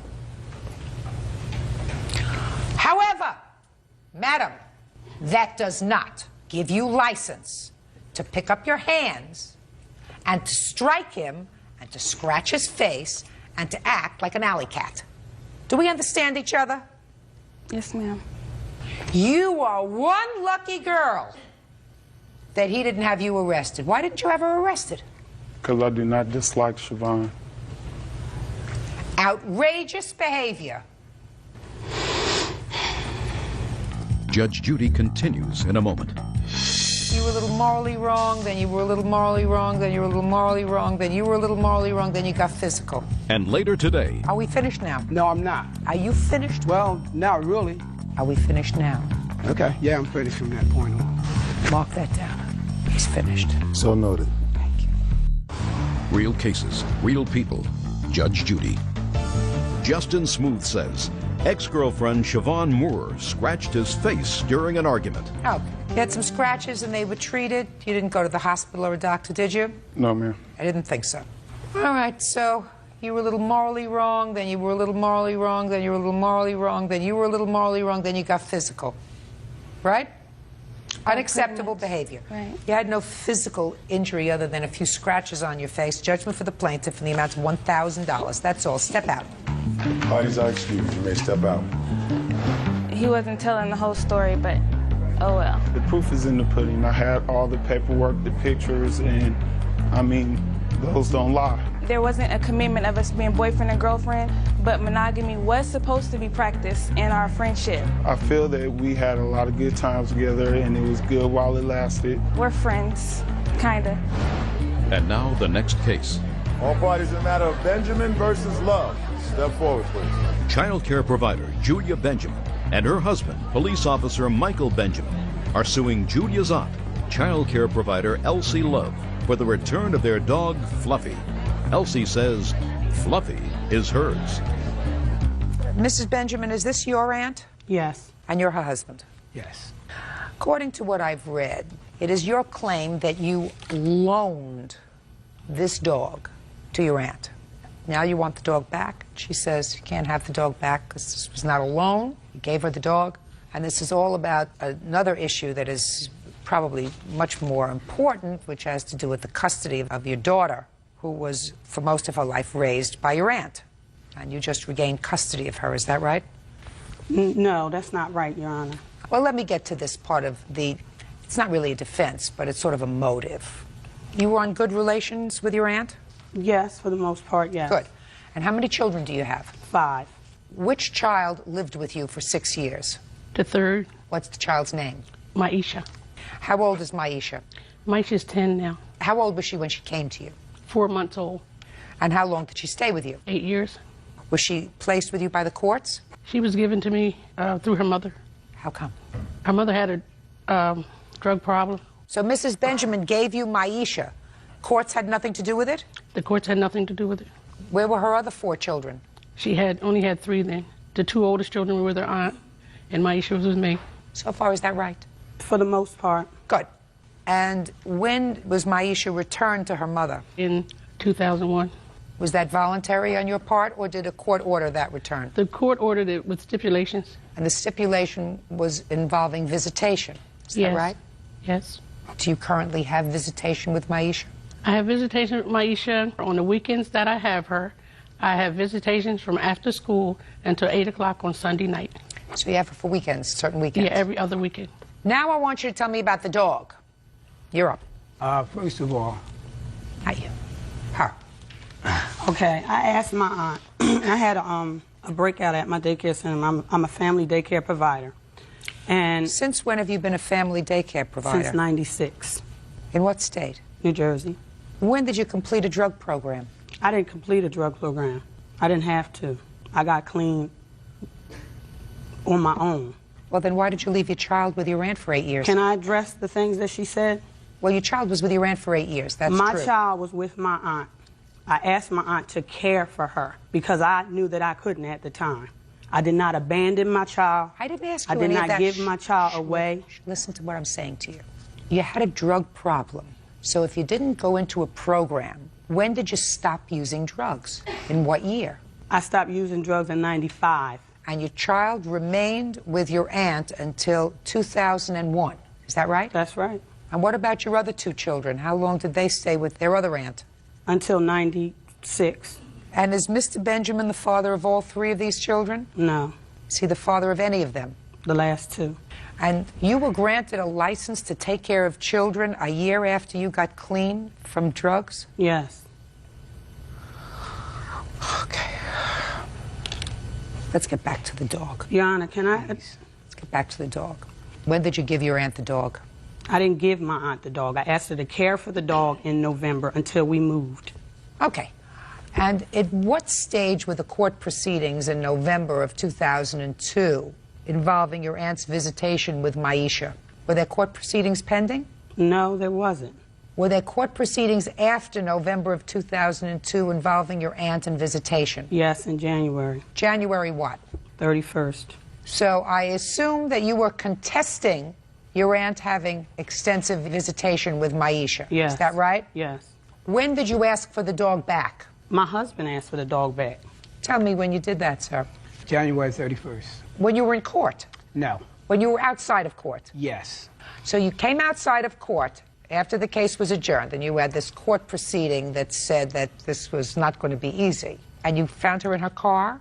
No. Where did you find her? I didn't find her at all. When I left out of the court, we seen her friend in the vehicle. And? So I stated to him that I will be coming over to get Fluffy later on. Now, can I say this? Me and this gentleman has made communication in reference to Fluffy on several occasions. He is aware that I did state to him that at any given time when my two daughters, whom I bought the dog for, would continue to pester me about they wanted their dog home, that I would be coming to pick up the dog, and he agreed. And the reason why... Get your kids another dog. Your Honor. Get your kids another dog. Hold on. You walk out of court in a court proceeding where you are clearly losing. You're clearly losing because the judge is going to adjourn the case until February. And you don't want Maisha to have to be bothered with visitation with the person who raised her. Not true. That's From the not time true. she's 4 months old, quiet, until she's 8. And now there's a visitation proceeding pending. And Mr. Wonderful over here at that time says, we're coming over to get our dog. You gave her the dog in November. November comes and goes, no word. December comes and goes, no word. January comes and goes. That's according to Mr. Benjamin, who is the owner of the dog. Well, first of all, I didn't finish saying. I'm speaking. But I need to be able to say something else, though. I'm going to let you speak. Okay. So 3 months go by. January 31st, at a time when you're coming out of court and you're losing. Then you say to him, and I'm coming over to get my Fluffy. Mm-hmm. That's what you said. Yes, I did. Good. Now I'm going to hear everything that you have to say. Okay, when Fluffy was given to her aunt by my wife, I really wasn't in agreement with that. I did voice my concern because I did call over to her aunts. I did voice to her how I felt about Fluffy, how my two daughters felt about Fluffy, and that really we weren't happy that Fluffy was with her. But at the same time, you know, if we could just come and visit Fluffy when we wanted to, and if she can bring Fluffy when she picks up Maisha so that he would continue to see us, then I was fine with that. And she agreed. And so therefore, actually, the dog was only brought to my home on one occasion by her boyfriend. Are we finished now? No, I'm not. And so actually, he never brought the dog again, so I made several phone calls and talked to the dog on the phone. And that was my only communication with the dog. Did the dog answer you when they talked? Well, basically, I asked for a response from Maisha, who was there, and she said that he did the normal. He would wag his tail, and in other words, he identified my voice. Perfect. Your Honor. Yeah. Now, just a second. I want to be, you know, my middle name is Fair. Sure. So I want to be totally fair. Are you finished? Am I finished? Yes. Well, not really. Listen, Mr. Benjamin, I want you to be finished, sir, before I let Mrs. Benjamin speak. Well, one of the things I want to say is the aunt had been communicating through my wife, and I had been communicating through her boyfriend. For some reason, the aunt never communicated with me, and probably that's because she knows that she can't say anything to me, and I'm just going to say yes or whatever. But it's going to be a fully understood discussion about whatever the situation is so that we both could be on the same page, and that never happened. Are we finished now? Okay, yeah, I'm finished from that point on, yes. Mark that down. He's finished. So noted. Mrs. Benjamin, I'm ready to hear you. Yes, Your Honor. When I asked my aunt to care for my daughter, I got off of drugs a year after that. It took me an additional year to find housing. When I found housing in 1995, I began asking her to let my daughter come home. She told me no. She needed more time. She was attached. Please don't do this. This is going to kill me. That went on for 4 years. Out of sympathy for her feelings, my daughter stayed there. Any family member? What? Miss Benjamin, Miss Benjamin, you're getting yourself in a very bad spot right now. I never wanted to go to court. I wanted to explain something. You're getting yourself into a very bad spot with me and with everybody else who has ever had a child out there. Because if what you said was you let your child live with your aunt because you felt sorry for your aunt. That's not what I'm saying. Then you know how to find the courthouse. If what you're telling me is that you were clean within a year and you let your child stay there because you didn't know what else to do, I don't buy it. No, that's not what I'm saying. Let's get to the dog. Okay. All right, because there is no excuse. If what you're telling me is you were My clean, daughter could have been home. She didn't want to give her back. Then you got to. She never wanted to give her Miss back. Benjamin, That's why we went to court. Mrs. She doesn't Benjamin, want to give are the you dog listening to me? back. My mouth is moving. Okay. My mouth is moving. If you're a mother, and you wake up in the morning and you go into the child's bedroom and the child isn't there. You know, will you it's listen to making me it carefully? nice. Then you walk inside to the courthouse and you say, I want my child back. You know what? Let's God get to the dog. knows. Let's Just listen. get Just to listen. the dog. God knows, God Just knows, listen. God Just knows. listen. God knows, God Let's knows. get to the He's dog. the ultimate judge. Let's get to the He's dog. the ultimate judge. I didn't even want to come here. Good. I didn't even want to come Good. here. Perfect. Case is dismissed. Thank you very much. Goodbye. I didn't even want to come here. Keep the dog. Step out. Yeah, this is case number 171 on the calendar in the matter of Brew versus Silverberg. Parties have been sworn in, Judge. You may be seated. Young men, have seats, please. Mrs. Brew, according to what I read here, it is your claim that Miss Silverberg's son, one of her sons, would that be you? How'd I know that? One of Miss Silverberg's sons has been harassing your son and damaged his bike. Correct. And after he damaged the bike, he said to him, give me the brakes off of your bike, because I need them for my bike. That was another son. Which son did that? Brian, the middle Which son. one's Brian? That's you. So after the big one... The little one, Mark, did the actual damage of the bike. What did this one do? He damaged the first bike. And then the little one damaged the second bike? Yes, that we bought to replace the first one. And this one came and took the brakes? Yes. Stand up here, all three of you. All three of you, come on. What's your name? Tom. How old are you, Tom? 13. You pick on him? Yes. Why? Because I really don't like him.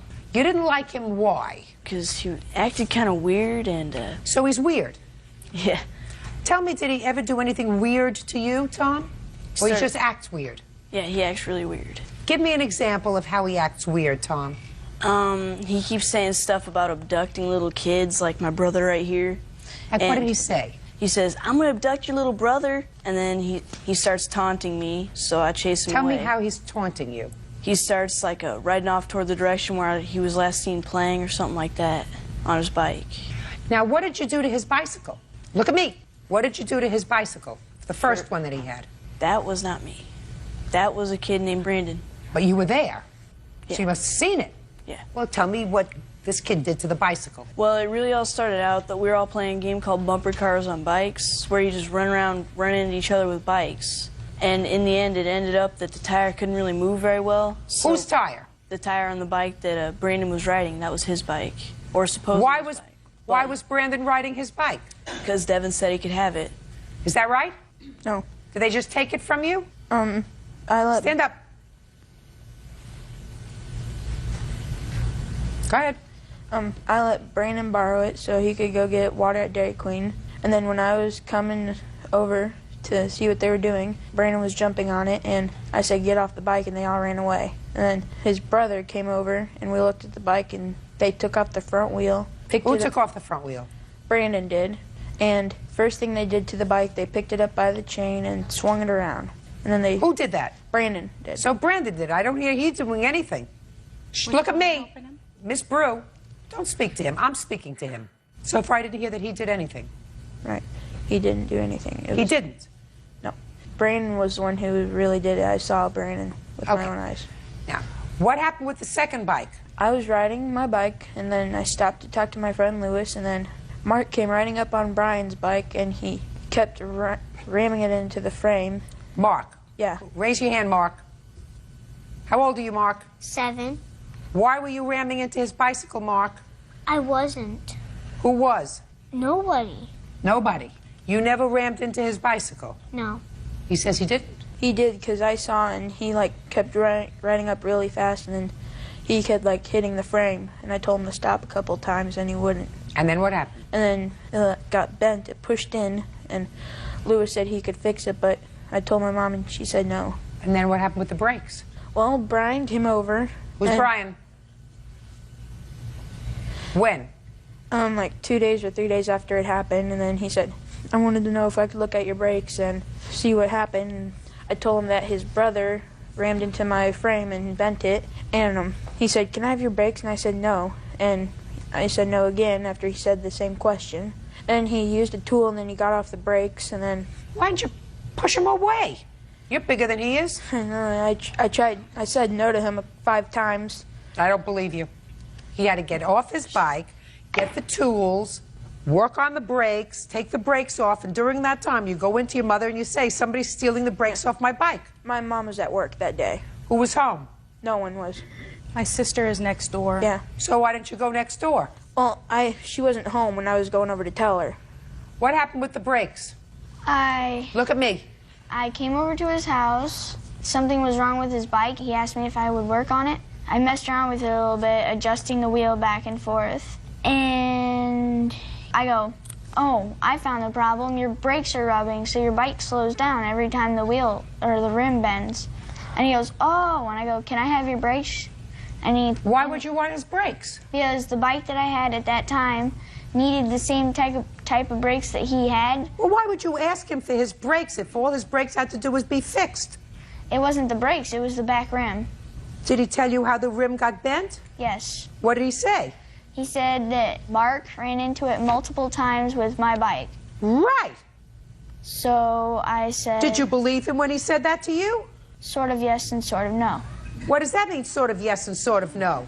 Because sometimes he lies about what my little brother does, and sometimes he tells the truth. So you wanted the brakes, and you just said, so give me the brakes. They don't work on your bike, give them to me. No, I said, could I please have your brakes? He didn't answer me the first time. I said it the second time, he didn't answer. The third time, he says, okay. So I took him off his bike and put him on mine. I rode around in the alley for a couple of minutes. And I go, I'm going to go to my friend's house. He goes, okay. And I just rode over to my friend's house. And then I came back like 5 or 6 hours later, and I found out from my mom that he said that I had walked into his backyard and stolen the brakes. You did? No. Yeah, you did. Judge Judy continues in a moment. Do you ever hear your older brother talk about him? Yeah. What does he say about him? He says that he's a butthole, a crackhead, a D-head. You see where it's all coming from? And later today... Where did you steal this car? Connecticut. And where do you live? Massachusetts. Didn't they have cars in Massachusetts, Daniel? Yeah. Now, I say that because your bail was higher. Correct. So in the future, you understand where you have to do business. Real cases, real people. Judge Judy. Diana Brew claims neighbor Kathleen Silverberg's sons terrorize her boy. She is suing for the cost of her son's damaged bike. You and your brothers are, for some reason, are torturing this young man. I don't know why. Because I don't believe you. Do you understand, young man?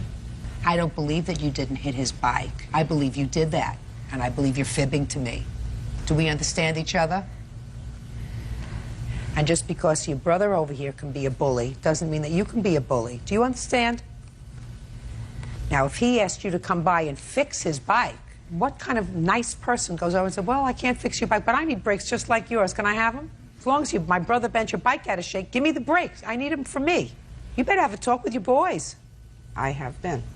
Well, you're evidently not getting through to them. But Devin even admitted in front of another adult to me that he lied to his mother about the brakes, that he had given them. Your sons are torturing him. Do you understand it? Yes, and he tortures my sons.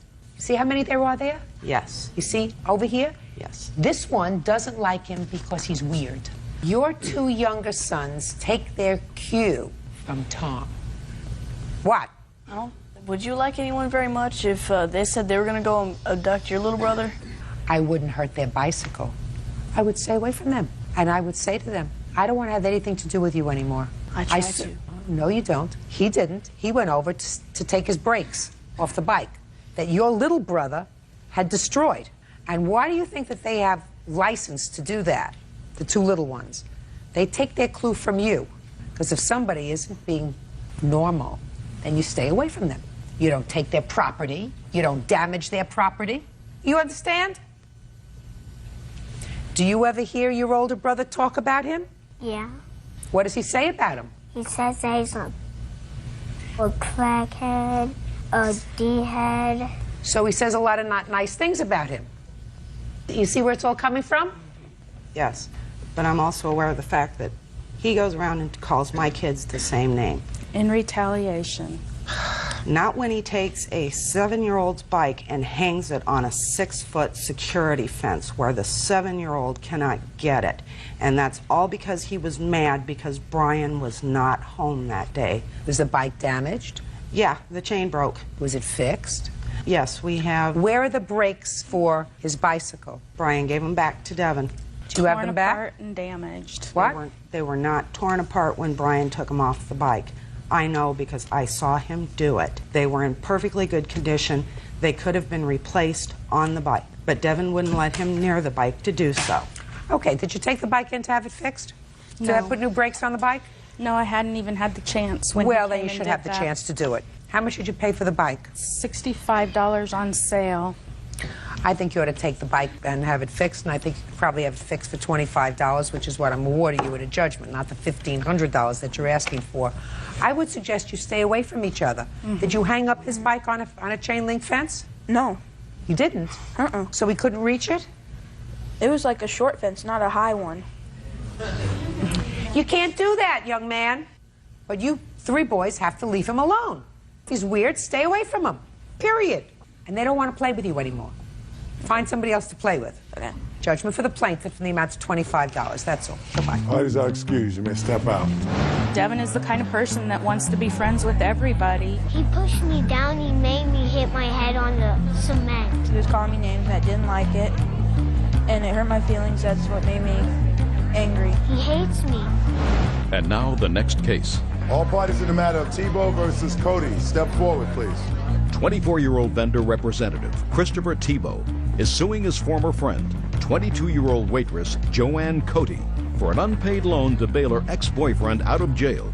Joanne says it's her ex who owes. Mr. Tebow, it is your claim that you made a loan to the defendant in the amount of, I believe, $800? Yes. The loan was in order for her to secure the release of her then-boyfriend who was incarcerated. Boyfriend's name was? Daniel Norman. Daniel. Ms. Cody says that she did, in fact, take $800 from you for the bail. Yes. But there was never a loan because she never made an agreement to repay you. Is that right? Correct. Daniel agreed to repay him once we bailed him out of jail. All right. Who is this? That's Dan Norman. Daniel. I assume you're not together anymore. No.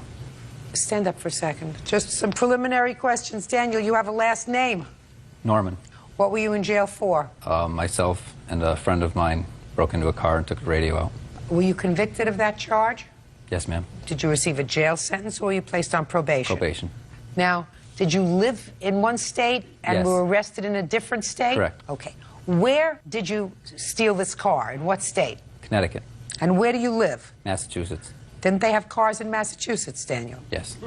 Now, I say that because you were a Massachusetts resident and were arrested in Connecticut, your bail was higher. Correct. So in the future, you understand where you have to do business.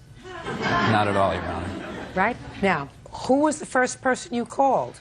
I called my grandparents. And they could not help you with any money? No. Had you been arrested before in Massachusetts, Daniel? Yes, ma'am. For what? Operating on a suspended license. What else? In Massachusetts, I believe there's many operating on a suspended along motor vehicle lines. So your grandparents had it? Correct. Who did you call? I didn't call anybody. How did you get bailed out?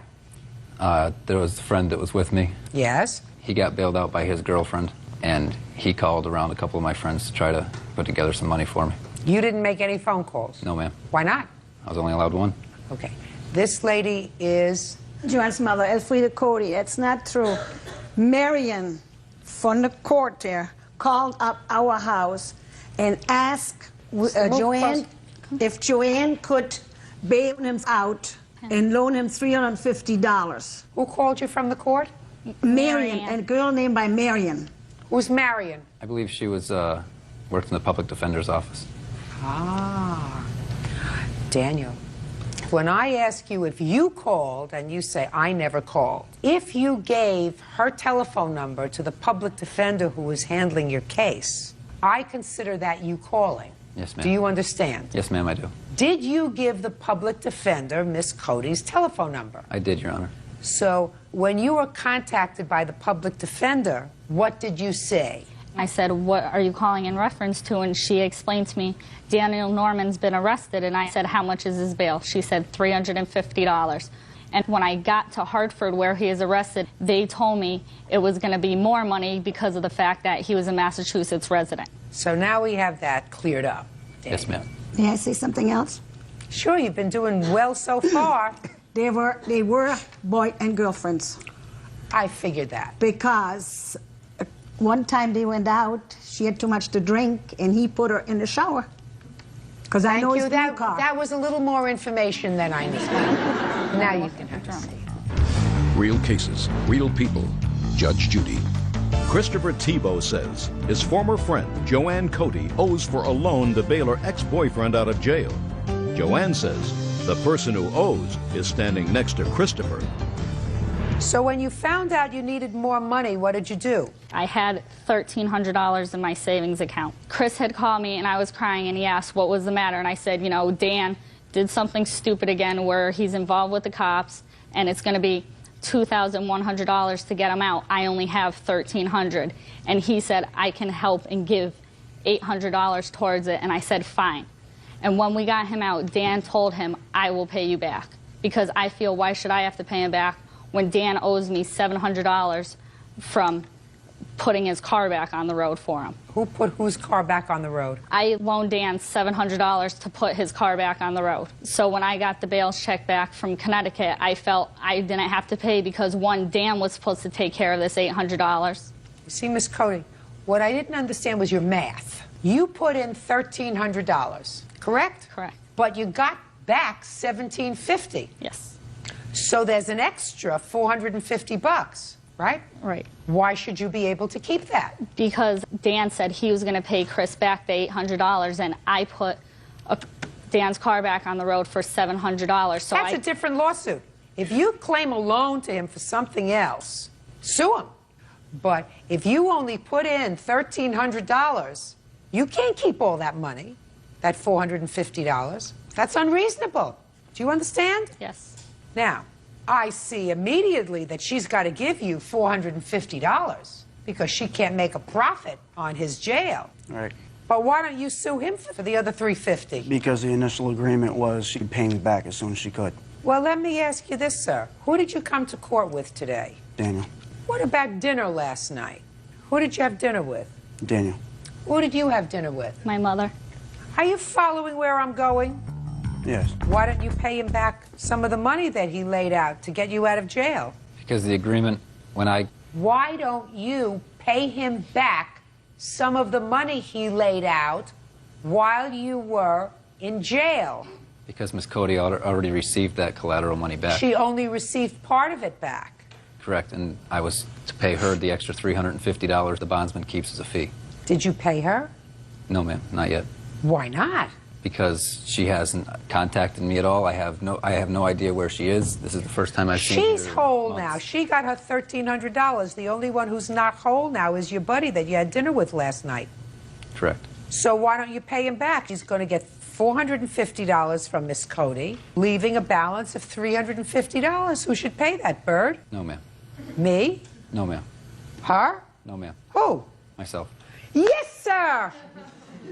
Judgment for the plaintiff in the amount of $450. You cannot profit. Do you understand? Yes. Thank you. That's all. Step out. Parties are excused. This is case number 129, Your Honor, in the matter of Bracey versus Plumley Taylor. Parties have been sworn in. You may be seated. Mr. Bracey, you and Mr. Plumley were involved in an automobile accident. That's correct. When was that, sir? December 14th, 2002. From what I gather, ultimately, Mr. Plumley's insurance paid for the damage that was done to your car. That's correct.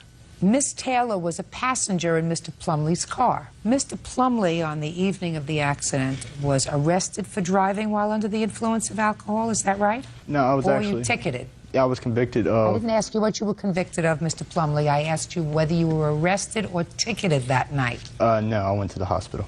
Were you subsequently either arrested or ticketed? Yes, I was. For what? For illegally consuming alcohol under the age of 21. No. That is incorrect, Mr. Plumley. When I ask you a question, you have to give me the answer. Okay. You were given a ticket for What? I didn't ask you what you were ultimately convicted of, Mr. Right. Plumlee. I asked you what you were given a ticket for. DUI. For DUI? Yeah, but it's not actually a DUI.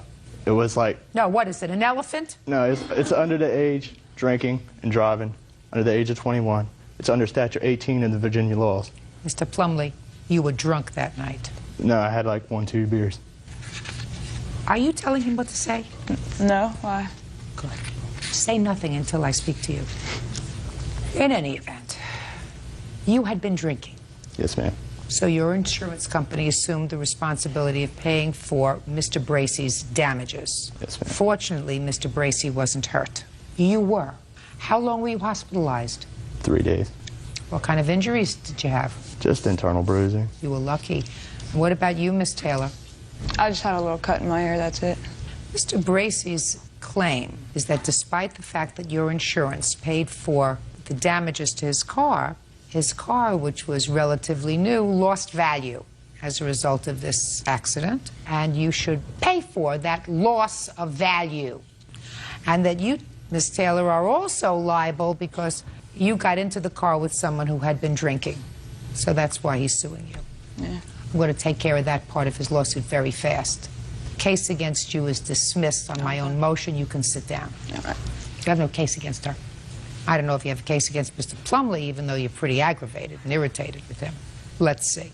Tell me about the accident itself, just to give me a frame of reference, Mr. Bracey. On the morning of December 14th, my wife and I left our house and drove about 1.5 miles to the intersection where the accident occurred. I was driving less than the speed limit. I approached the intersection. I had the green light. Mr. Plumlee entered the intersection. He had a red light, and the collision occurred. Your wife was in the car with you? My wife was in the car. Was she injured in any way? No, she wasn't. We were both fortunate. Very. What kind of car were you driving? I had a Range Rover. What year? 1999. Okay. You have photographs of the car? Yes, ma'am, I do. I'd like to see them. What happened immediately after the accident, Mr. Bracey? It was a pretty severe impact. Initially, I thought I'd killed the defendant. I see his car. He's lucky he wasn't killed. Bird. I checked my wife. We had 2 dogs in our car, and everybody seemed to be okay in my car. I went over to Mr. Plumlee's car, and I seriously thought that I had killed him at that moment or he would soon die. So I got a blanket and covered him up. From there, EMT arrived almost immediately and began taking care of them, and I went back and took care of my wife. Who was probably pretty shaken up. What about Miss Taylor? She didn't appear to be hurt. She was what appeared to be in shock, and she was to some degree tending to the defendant. My wife went over and told her not to move him, and then she went back to our truck and stayed in the truck for the rest of the... Now, what time was this? This was at 8:30 in the morning. And you were on your way to work? No, we were out on a family outing. This was a Saturday morning. Where were you going, Mr. Plumlee? I was on my way home. From where? From a buddy's house. I'd been playing darts all night long. And what about Miss Taylor? She was with me. Was she your girlfriend? Yes, ma'am. All right. So now I know what happened. He's playing darts and having 1 beer all night. He almost gets himself killed. You got a good smash on the front end of your Range Rover that looks like a pretty decent car, because despite the fact that you caused the kind of damage you caused to his car when you hit it, your car was relatively unscathed. You're pretty lucky. Now, my question to you, Mr. Bracey, is when you accepted the money from Mr. Plumlee's insurance, did they or did they not have you sign a general release? No, ma'am, they did not. I didn't get any money from his insurance company. They paid the repair shop directly. So you signed nothing? I signed nothing. How do you value loss of value on a 1999 Range Rover, which has been repaired to your satisfaction, because it had to be to your satisfaction? How do you value loss? Well, I talked to the defendant's insurance company. They gave me a set of criteria that I would have to meet. One of those was to get an independent appraiser to appraise my car both before and after the accident. And I did that. Can I see it, please? Yes, ma'am.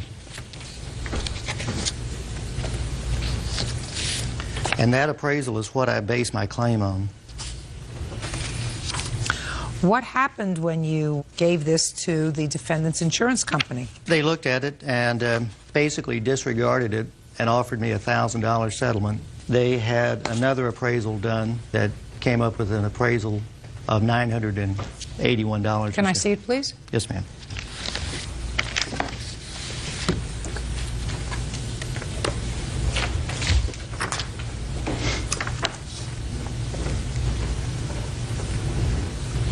Okay, so your appraisal says that the car has a diminished value of $4,400, and the insurance company says that it's about $1,000. What do you say, sir?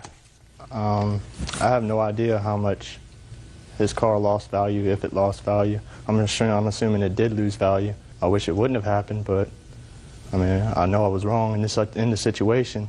But I mean, from my understanding, my insurance company did take care of his vehicle. On top of that, offered him $1,000. And I feel that, you know, it's been amended, and it's basically how I feel. Judge Judy continues in a moment. What kind of work do you do? Wash trucks. How much did you pay for this car, Mr. Bracy? $58,000. How long do you think you have to work to make $58,000? It'd be an awful long time. And later today. So you think that somebody who stole your camera called you. Now, what makes you think it was Mr. Silva? The person who left the message conveniently left his cell phone number on my caller ID. Real cases, real people. Judge Judy. James Bracy says 20-year-old Michael Plumley owes for the loss of value to his vehicle due to a drunk driving accident. How much did you pay for this car, Mr. Bracy? $58,000. Why did you go like this for? What does that mean? Somebody give it to you as a gift? No, ma'am. I bought it. I Bought worked hard. I bought it. And you paid $58,000 for it? Yes, ma'am. It had a sticker price of $62,000. You drove a hard bargain. Not Mr. hard Plumley, Yes. how old are you, sir? 20. You work? Yes, ma'am. What kind of work do you do? Wash trucks, tractor and trailers. You wash them? Yes. How long do you think you have to work to make $58,000? It'd be an awful long time. Long time. What kind of work do you do, Mr. Bracy? I'm a commercial pilot. So he works hard for his money, right? And because of your actions that day, his car does have diminished value because there was certain structural damage to the car as indicated by both his appraisal and your insurance company. And why should he have to suffer that loss? Fortunately, he wasn't hurt. That's the most important thing. But I understand why you're angry, because this young man was up all night doing the wrong thing, and you and your wife suffered a loss. You want to be fully compensated. I don't blame you. I think somewhere in between the $4,400, sir, and the $900, there is a reasoned amount. You agree with that? Your Honor, I agree with what you're saying. However, I did see other appraisals of the truck. Mm-hmm. So they weren't just two different opinions. You have other appraisals? Yes, ma'am. I'll take a look at them. Okay. As I said, I base my claim on that appraisal. I know you do, sir, but that these doesn't are mean that I have to base my response on that Yes, ma'am. appraisal. Sir, let me explain something to you. The general manager of Land Rover is not an expert witness. I accepted your appraiser because your appraiser has indicated that he has been certified as an expert witness in some 25 trials. I believe that you are giving the evidence that is credible. This is not credible evidence. Your Honor, on the letter that their appraiser sent, it states that he did not see my car. He did not have the opportunity to see my car. He is basing this on never having seen it. He does have the accessories on my car incorrect. He does have the value incorrect of my car because he did not correctly assess the accessories. Sir, without an expert witness who's able to see this so that I can ask him questions, I have to rely on these two appraisals. The appraisal from the insurance company gave what you paid for the car, which was $58,000. They gave the retail value at the time, what they perceived as their Blue Book value. They came up with a formula. That's not this. Somewhere in between these two amounts is what I call aggravation money. You got your car fixed. In all probability, it's fixed to your satisfaction. You're still driving it. I assume you're still driving it, are you not? I'm still driving it, but it's had to go back into the shop 3 times because of the frame damage. Is that right? That's correct. Okay. You have those bills? No, ma'am, I do not. I mean, that's continuous and ongoing. Instead of bringing me this, why don't you bring me that? $2,695.85 is right smack dab in the middle between what the insurance company says your loss was and what your appraisers say your loss of value is. That's right in the middle, and that's, Mr. Bracey, what I believe you're entitled to. You should, again, thank your lucky stars that neither you nor your wife were hurt and that Mr. Plumlee was not killed, because despite the fact that it was his fault, you probably would have felt very, very badly. You have any other DUIs on your record? No, ma'am.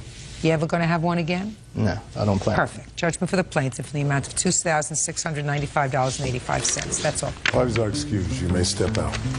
He was compensated for what his vehicle was, you know, repaired, and basically he got a plus by catching a little bit of extra money, you know. When I go to sell it, I will lose in the neighborhood of $4,400. It is running, and it is still in the same form that it was in before, you know, you even got in an accident. I think the lesson for the defendant is don't drive drunk. Yeah, I don't plan on having any more on my record. And now the next case. All parties in the matter of Harris versus Silva. Step forward. Photographer Jeremy Harris is suing painter Shannon Silva for the cost of a digital camera. Jeremy claims Shannon stole it. Mr. Harris, you had your camera stolen. Yes, I did. And it was an expensive camera. You are a photographer by trade? I am. And it is your claim that Mr. Silva stole your camera. It is. Mr. Silva says he doesn't know what you're talking about. When was your camera stolen? On April 18th, which was a Friday. Where was it stolen from? From a bar in San Francisco. Had you ever seen the defendant before April 18th? I did not. Did you see him on April 18th? No, I did not. Then what makes you think he stole your camera? I received a phone call on April 23rd, actually the 22nd, I didn't check the messages until the 23rd, from an individual claiming to have my camera, and he was using it for his own personal use, and was not going to give it back, and some obscenities, and that was basically the gist of the message. So you think that somebody who stole your camera called you, knew who you were, so they had to have been at the function, or they had to have known you. Is that right? I returned to the bar that it was stolen from and put up a flyer outside the bar and inside the bar, talked to some of the bartenders and the people who may have been there. And on that flyer, I offered a reward for $200 for the return of the camera, no questions asked, and left my cell phone number on it. I see. So anybody could have walked in and taken that number. Yes. And called you. Yes. Whether they stole the camera or not. Yes, that's true. So if somebody wanted to torture you, they could have done that. If somebody was acting like a fool, they could have done that. That's absolutely true. Now, what makes you think it was Mr. Silva? The person who left the message conveniently left his cell phone number on my caller ID on my cell phone. Okay. Which I, after reporting it to the police, I took the liberty of going after the information myself, which led me to Mr. Silva. How did you get to him? Through an online investigative service. Do you have that I do. recording? I'd like to hear it, please. Hey, I'm calling about your Nikon Coolpix 5000, small black little camera with a strap. I found that thing the night you lost it, so, but it's been very useful, and I just wanted to let you know that, hey, I've got some really good footage and stuff. Hopefully I'll be able to incorporate it with my business. So, cool. I'll put it to good use, don't worry. There's no way I'm ever going to give it back to you, so just write it off the tax bill, whatever, I don't care. But you're for leaving it there in the first place, so, you're stupid. Later. What's the name of the bar? The Tavern? Have you ever been there, Mr. Silva? Yes, I have, Your Honor. Now, let's not even talk about whether or not you stole his camera. Did I steal his camera? I didn't ask you whether you stole his camera. I didn't hear the question. I said, let's not even talk about whether you stole his camera or not. Let's talk about whether you were an idiot and made the phone call. For fun. For fun? Yeah, just for fun. Well, Your Honor... Just for fun. I'm not quite clear on what you're trying to say to me, Your Honor. What I'm trying to say to you, Mr. Silva, is that you made the phone call because you were a jerk. That doesn't necessarily mean you stole the camera. As a matter of fact, I think that you probably didn't steal the camera. I think that you probably saw the flyer that he put up, which described the camera. It did. And decided just to be a dumb creep and call this man and torture him. And do you know why I think that? Who's this person sitting with you? She's my girlfriend. Because I was watching her face very carefully, and she knows you called him.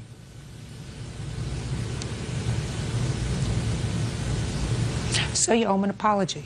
You probably didn't steal his camera, but you put him to a great deal of trouble. Your Honor, if I may.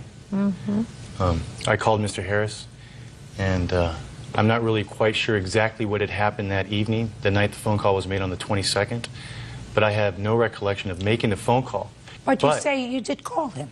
There was a phone call made from my phone, but because of my intoxicated state, I have no clue of what had happened. As bad as it may seem, when he summoned, the papers were summoned to me by the court to appear for this theft of the camera, I had no idea, Your Honor. Mr. Silva. None. Mr. Silva, just listen to me, sir. I'm not suggesting to you that you stole his camera. I'm suggesting to you that you were a jerk. It's your voice, Mr. Silva, on the tape. That's you. I assume responsibility, even when I called... Perfect. Perfect. Just for the fact that it came from my phone, Your Honor. Perfect. Listen to me, Mr. Silva. You made the phone call. She knows you made the phone call. Your Honor, she doesn't know that. Sure she does. She doesn't know Sure that. she does. If you would have taken a look at her face before, when he took out the machine to play the machine, fortunately, we recorded her face. Well, I think that you... Fortunately, we recorded her face, Mr. Silva, so you owe him an apology. I disagree with that last statement. You owe him an apology. I already apologized to Ms. Good. Harris. Mr. Harris, you don't have sufficient proof that Mr. Silva was anything other than drunk and acting like a jerk that night and acting stupid. We have succeeded in displaying that to probably 10 million people. You may feel satisfied, sir, but as far as recouping the cost of your camera, I can't help you with that, Mr. Harris. Got it? Yes. Case is dismissed. That's all. Thank you. Parties are excused. You may step out. Now, this is case number 154 on the calendar in the matter of Garza versus Stevens. Parties have been sworn in, Judge. You may be seated. Gentlemen, have seats. Ms. Garza, the defendant is your mother. Yes. And according to your complaint, you sold your mother an old refrigerator for $150. Mother agreed to make payments on that of $25 a month. That's correct. And she did not. Correct. Then it is your claim that you purchased airline tickets for your mother to go to some family function. What My kind sister of was function? getting married. And where did you have to fly from and to? From Spokane to Austin, Texas. And it is your claim that your mother asked you to purchase the tickets for her with an agreement that she would repay you? Correct. She did give you one payment? Yes, she did. But then stopped payment on that check? Correct. $70. Your mother says that the refrigerator was an old one. You were going to throw it out anyway, so you agreed to give it to her. That's not her fault. And the tickets were gifts, even though she gave you a lot of money, including $500 in cash. Is that right? Yes, That's what I you're did. saying? Yes. Okay. So let's get to the refrigerator first. Okay. Were you getting a new refrigerator? Yes, I had new appliances purchased for me in January, the first By week whom? of January. My mother-in-law bought me new appliances for Christmas. I was going to sell my old refrigerator in the newspaper for $200. My mom asked me, since the apartment she lived in had a lousy refrigerator, she asked if she could buy our old one from us for $150. She'd make payments. I said, okay. And we delivered. That didn't happen? No, it didn't. Well, why don't you tell me your version of what happened? Yes, Your Honor. She had offered me the refrigerator because she knew my fridge was bad. And she said she'd sell it to me for $50. And then when her and her husband brought it out to the home, my son helped him bring it into the house. And my son and her husband went into Justin's room, and they were talking. He says, well, Sheila wants $50, but we just want to get rid of it. We're going to get rid of it anyhow. That was the end of it. And then I went up to her Mary Kay party, and something was brought up about the fridge. And I says, oh, wait a minute. I think you better have a talk with Rick. Him and Justin were talking, and Rick said he was just getting rid of it anyhow. That was the All right, bottom so line. then let me dispel that for you, Miss Stevens. You had an agreement with your daughter to buy the refrigerator. For $50. That was your agreement. The fact that her husband may have told your son, we were going to get rid of it anyway, that does not vacate your agreement. You still had an agreement. And your daughter says it wasn't for $50, it was for $150. Now, Ms. Garza, is it possible that you made a mistake, that it was $50? No, Your Honor. It was a Kenmore side-by-side. It was a nice fridge. I was just originally going to get a new dishwasher. There was a good deal going on in January for a fridge as well, matching fridge. I would reimburse my mother-in-law for the new fridge, and I was going to put our old refrigerator in the paper for $200. She wanted to buy it. Okay. I believe you. Now let's get to the tickets. Okay. Tell me about how that came about. Your sister is getting married in Texas. Yes. Your mom wants to go. Yes. My brother was supposed to walk my sister down the aisle. She had nobody to walk her down the aisle. My mom claimed she was not going to allow my brother to go if she could not go as well. Well, exactly what did she say to you? She said that I'm not allowing Justin to go if I can't go too. I don't have the funds to go on the 7th. 7th of what? Of April. I called Southwest and reserved 2 round-trip tickets for them. Went down the very next day on the 8th and purchased the tickets. I kept the tickets until the day before we left. Said, Mom, these are the tickets. Where's the payment? She said she'd pay me $70 a month. Just a minute, I didn't hear you make an agreement with her. Well, it was over the phone. She had said, I will pay you $70. Sure, all I heard was, let's go back, Ms. Garza. Sorry. All I heard was she said, I'm not letting him go unless I go too. Correct. And then you hopped to, I went and bought the tickets. Sorry. She had said that, you know, she was going to try to come up with some money. During that time, we had talked. She said, I can't come up with any money. I've tried all my resources. Can I make payments to you? I was very leery at first, said no, because you still haven't paid me for the refrigerator. Talked with my husband, and he said, well, if she's not going to let your brother go. My sister was very upset because she had already bought the tux for him. She needed him there. I asked my husband, honey, can we do this? I called her. She said, yes, I'll pay you $70 a month. I will write you a check in advance for a payment. And when I got back from Texas, she had put a stop payment on that check. Can I see the stop payment on it? Yes, you can.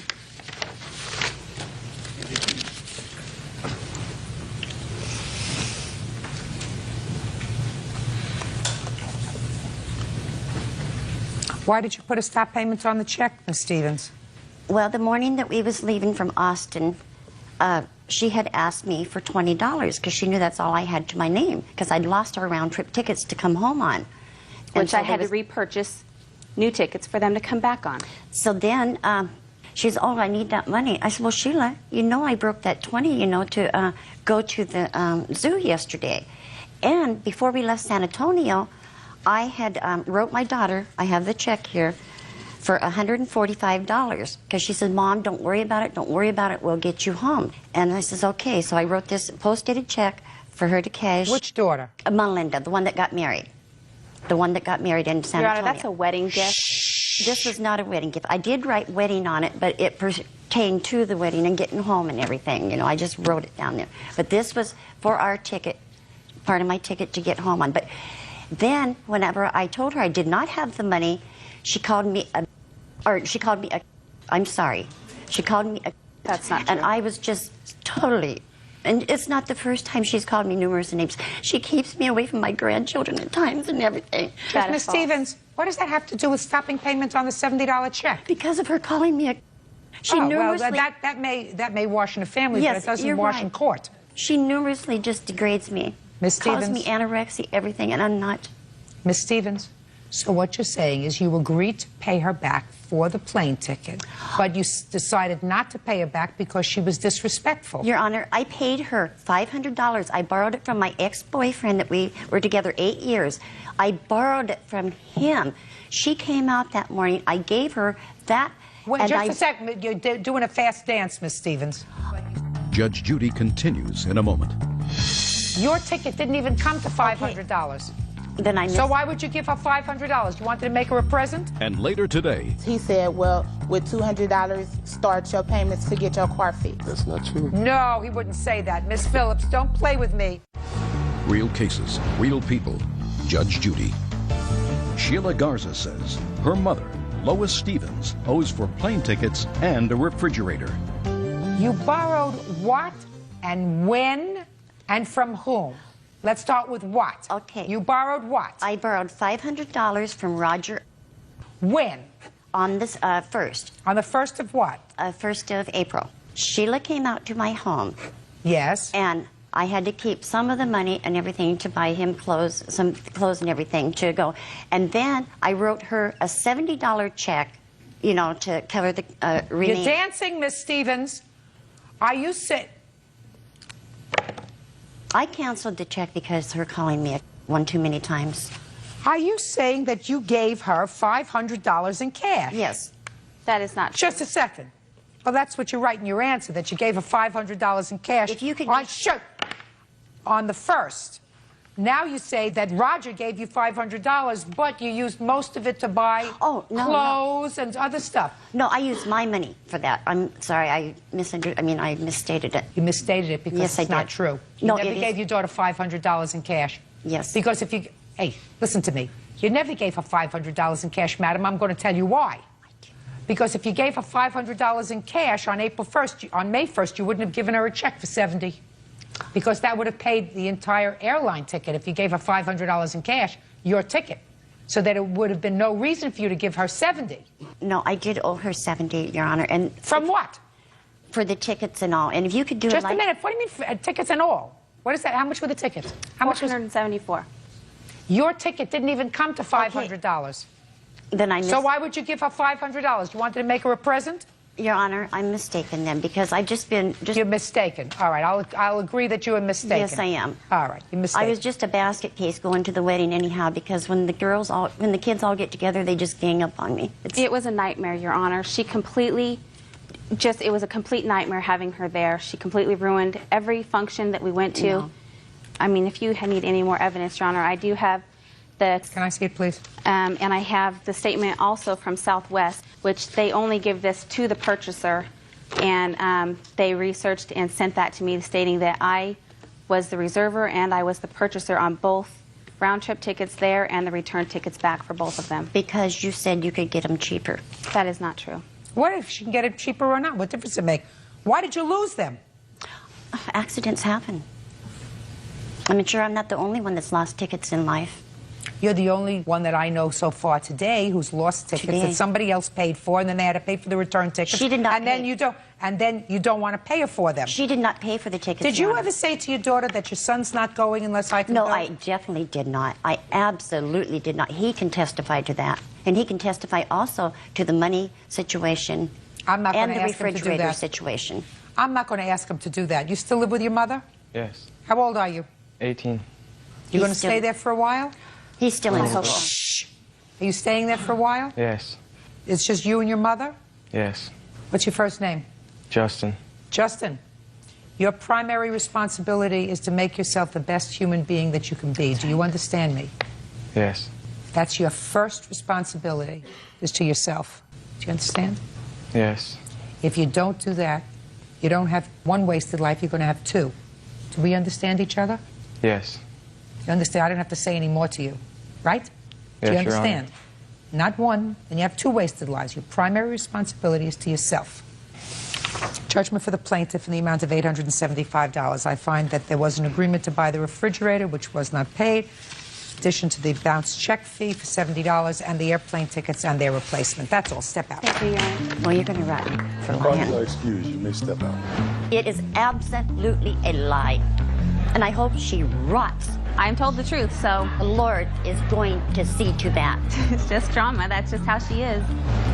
And now the next case. All parties in the matter of Phillips versus Graham. Step forward, please. 26-year-old bus driver Latasha Phillips is suing neighbor, medical transport driver Keith Graham, for the cost to fix her car. Keith is countersuing also for car repair costs. Miss Phillips, you and the defendant are neighbors, is that right? Yes. And it is your claim that your car was hit by the defendant's car, which was being driven by a friend of his. This friend? Yes. Correct. And you want the defendant to pay for it because he said he would. Is that right? Yes. No. Mr. Graham says when he heard about the accident, he thought perhaps his friend was at fault, and he agreed to give you some money, which you took. Correct. And you signed a release. I didn't sign anything. So let's see if we can make this as brief as possible. If you signed a release, Miss Phillips... I didn't sign anything. If you signed a release, this case is over from your perspective. Okay. Mr. Graham has a counterclaim because he said, well, he subsequently found out that it wasn't his friend's fault, but he thinks it was your fault, and he wants you to pay for the damage to his car. Yes. Let me see the release that you say she signed. Okay.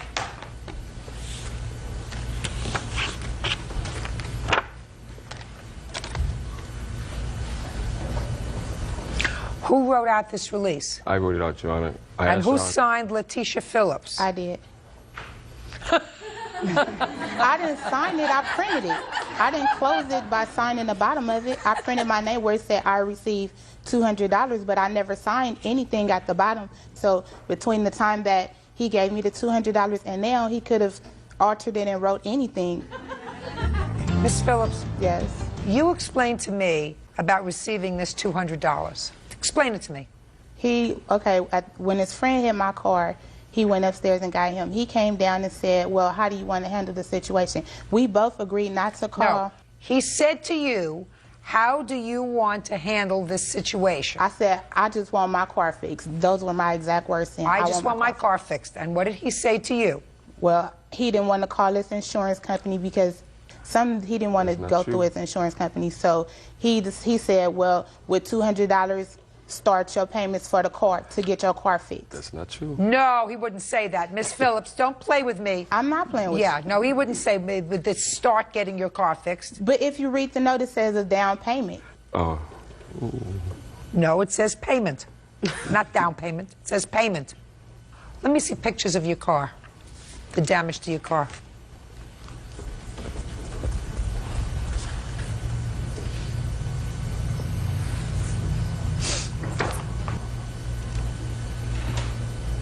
Did you have it fixed? No. What'd you do with the $200? I still have it. Good. I offered to give him the money back when I got an estimate of my car. He didn't want to do nothing. Why did you take the $200 from him? To take my car to the shop. Right. And then you found that it was going to be more. Yeah. So you should have thought first before you signed this paper. Right? Right. So that was foolish of you.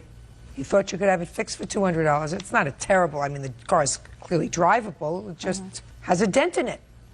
$3,130 is what you're suing him for. Because when I get my car fixed, it's going to be in the shop for like 13 days. Why didn't you report it to your insurance? Because why should I have to pay my deductible when it wasn't my fault? What's your deductible? $500. It's better than $3,000. Right? Right. Good. You signed a piece of paper, Miss Phillips. That's it. Now, you want to explain to me why, sir, you paid her the $200?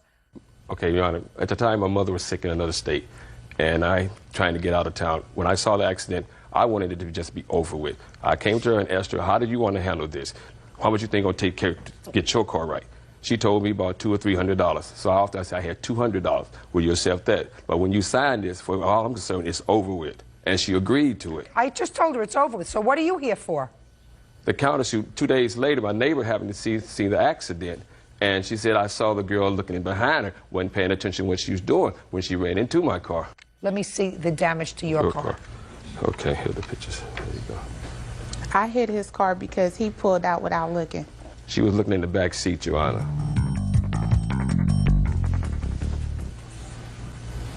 Tell me your name. My name is Rita Kreiner. Ms. Kreiner, tell me what you observed. I think it was on February 19th of this year. That morning, I was waiting for transportation to take me to the doctor. As I'm looking, she came just like this, and I saw Woody was parked right in front of my step. Go ahead, continue. Anyway, as he started the car up, I got out of the window, and I started looking at the news. I got back in the window again to look for the driver again, and that's when I seen her coming, and bam! And I called him later on. Thank you. Mr. Graham, when Woody came upstairs, he spoke to you, is that right? Right. Woody told you it was his fault? No, he did not. Well, if Woody didn't tell you it was his fault, then why would you give her $200? Like I said, my mother was sick back east. I'm trying to get out of town. I don't want to be bothered with none of this right now. I'm already upset that now I got to deal with an accident stuff. My idea at the time was to resolve this right now. So then why are you here on a counterclaim, sir? Because she hit the car when I found out that she was doing something else when she hit my car. Just a second. Okay. You just said to me you didn't care whose fault it was. No. You just wanted the whole thing to go away because you had other things on your mind. That's why you gave her the $200, right? Yeah, exactly. So then why are you here today? Well, she was suing for $3,000. So I figured, you hit my car once I found out she actually wasn't paying attention. My car is still total. Where's your insurance? Well, I could use my insurance, but I'm thinking the same way she's thinking. Well, I'd use mine and she'll hit my car. Good. Both use your insurance. Goodbye. Okay. Parties are excused. You may step out. Now, this is case number 109 on the calendar in the matter of Noonan versus Montanez. Thank you, You're welcome, Judge. Parties have been sworn in. You may be seated. Ladies, have seats, please. Mr. Noonan, you rented a room from Mr. Montanez, and it is your claim that he locked you out of the house, retained some of your property. You are suing him for pro rata rent because you paid part of the month that you claim he wouldn't let you back into the room, that he kept some of your large pieces of furniture that you couldn't get out, and that you had given him a security deposit that he won't return. Yes, Your Honor. Mr. Montanez says that you unceremoniously left without giving him the requisite 30-day notice. He is counterclaiming for the following: for storing your property and for the rent for 30 days because you didn't give him 30 days notice. That's correct. When did you find this room and how? I found it on November 1 of 2002, and I found it in a local newspaper, a very small ad. I responded to it. Why were you looking for a room? I needed a room to rent. I just sold my house over the summer, and I was relocating to Woodbridge from Fairfax County, which is approximately 30 miles. So you answered a local ad. You went and looked at the room. Yes. Tell me about the house. The house is in a police blue, so to speak. It's all painted in blue, and it's fairly clean. Must have been clean if you look like a clean, neat person. Thank you. I do appreciate a clean environment, and yes, it was cleaned when I came in. How many people were living there? One. Mr. Montanez. Correct, Your Honor. How many bedrooms were there? There is a total of 3 bedrooms in this 3-level single-family home. 3 bedrooms. You were going to have one. Correct. The room on the middle level, which is the only room on the middle level. Mr. Montanez had one. Yes. Did you ask him who was going to use the 3rd bedroom? It was my understanding, Your Honor, that that 3rd bedroom was his office/den. Is that what he told you? Yes. Okay, and you agreed on a rental price. What was that? That was $375, which included utilities and phone. When did you move in? On November 1 of 2002, Your Honor. So the same day that you saw it? Correct. And what did you bring with you? I brought pretty much everything to complete a room with a bed, computer, stereo, 2 TVs. So how was everything in November? Okay? Well, you know, it was okay to an extent. He had a 19-year-old girlfriend at the time, and they would fight like cats and dogs around the hours of 2 and 4 in the morning, which is when they would come in, Your Honor. That was in November. Now, did you know that she was living there at the time, or was she living there? No, Your Honor. It is my understanding that she was not living there, and she would be there maybe twice a week, staying over. So she wouldn't be over there all the time? Correct. What about December? December, the same as November. January? The same as November and December. March? And if I can stop you here, Your Honor, because I believe it was the end of January of 2003 where the woman across from me moved in. So February was not such a good month, the month we passed over. Correct. Tell me what happened in February, because I've read your complaint. Okay. And after reviewing my notes, I realized that it was at the end of January 2002 when I woke up one morning and found Maria and her 3 children. Marie, is that you? Marie had been, according to your complaint and according to your answer, Mr. Montanez's former girlfriend. That's my understanding. And in February, the end of January, beginning of February, Mr. Montanez, Maria moved back in with her 3 children. Is that right, sir? Correct. Not what you bargained for. Correct. When did you move out? Well, the next day when I woke up to this, I brought this to Miguel's attention, told him that I was interested in renting what we had previously as an environment, which was... I got you. It's a no-brainer so far. Thank you. You rented a room in a house with one man, and all of a sudden, you got instant family and none of the perks. Correct.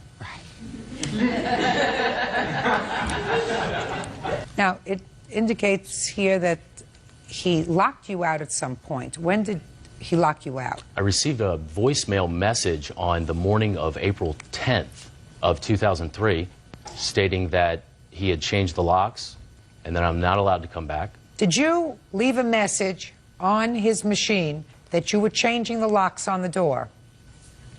That's either a yes or a no, sir. If you tell me that you did not, and I find out that you did, I'm going to wipe up the floor with you. Do you understand? I understand. Good. Now, did you or did you not leave him a voicemail that you had changed the locks on the door? Yes, I did. You see how easy that was, Mr. Montanez?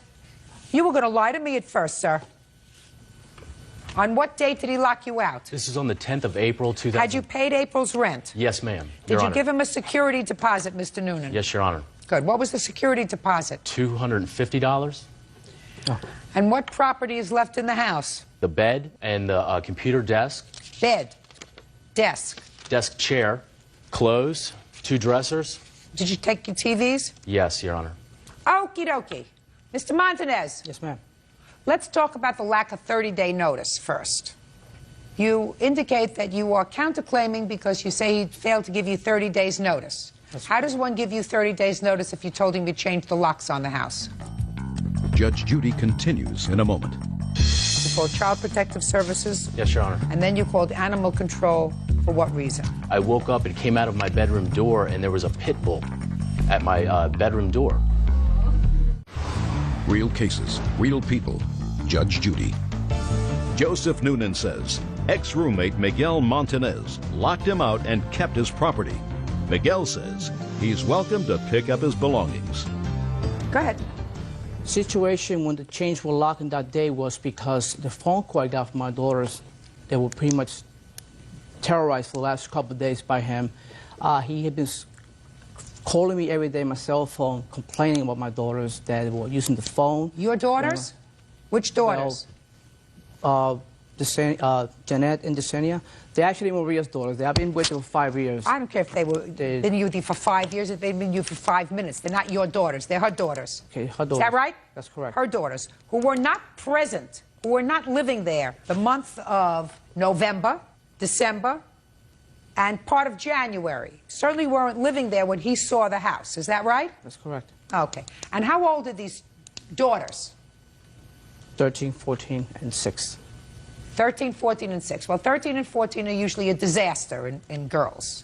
Miserable for the parents whose loins from whence they came, and certainly miserable for strangers. Having had daughters?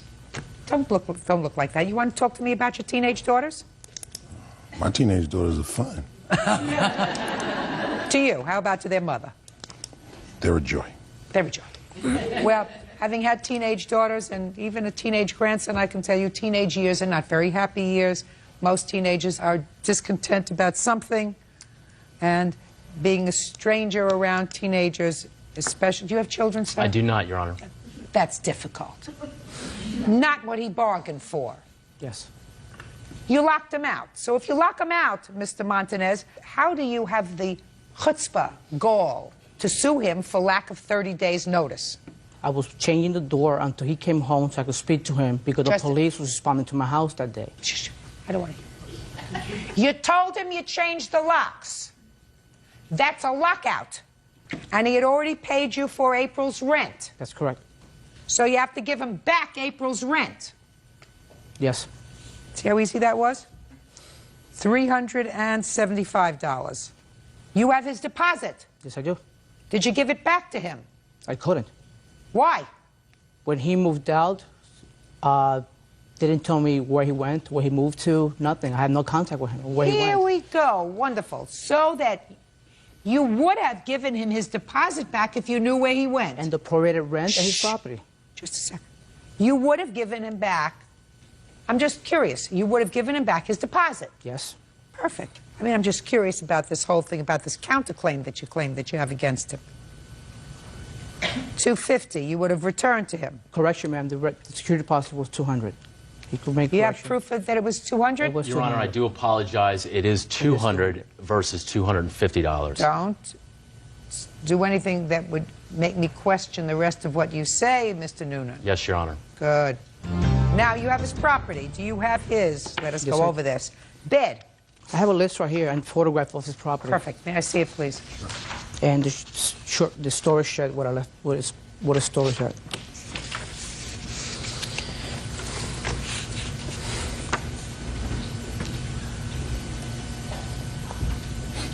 Now, is it in the storage shed, sir? Yes, it is. Fine. You can pick all this stuff up 5 days from today. Now, Mr. Montanez. Yes, ma'am. Why would you think, sir, that he would be happy if you moved your girlfriend back in with her 3 children? When he moved into my house, I advised him from the beginning that I had 2 girls for my divorce that are in Maryland. I bring him up, and they'll be spending time with us. I also have friends that come over and stay over. So if it was in another episode, The Odd Couple here, he knows there's going to be people in the house all the time. He was happy when he moved in. Mr. Montanez, he moved into a quiet house with one other man. Yes. Now, Mr. Noonan, I would have suggested to you, sir, that since I gather what you did was 2 separate occasions. You called Child Protective Services Yes, Your Honor. because you claimed neglect of the 6-year-old, That's correct. Marie's 6-year-old child, All 3 of them, Your Honor. that they were totally unsupervised and out of control. And then you called animal control for what reason? Because I woke up roughly about a week later, Your Honor, a week after these folks had moved in, and I woke up and came out of my bedroom door, and there was a pit bull at my bedroom door. And I asked Miguel immediately what this was about, and he said that this dog jumped into his vehicle at 7-Eleven. So now he has a dog. The dog jumped into his vehicle at 7-Eleven. This is correct, Your Honor. She did.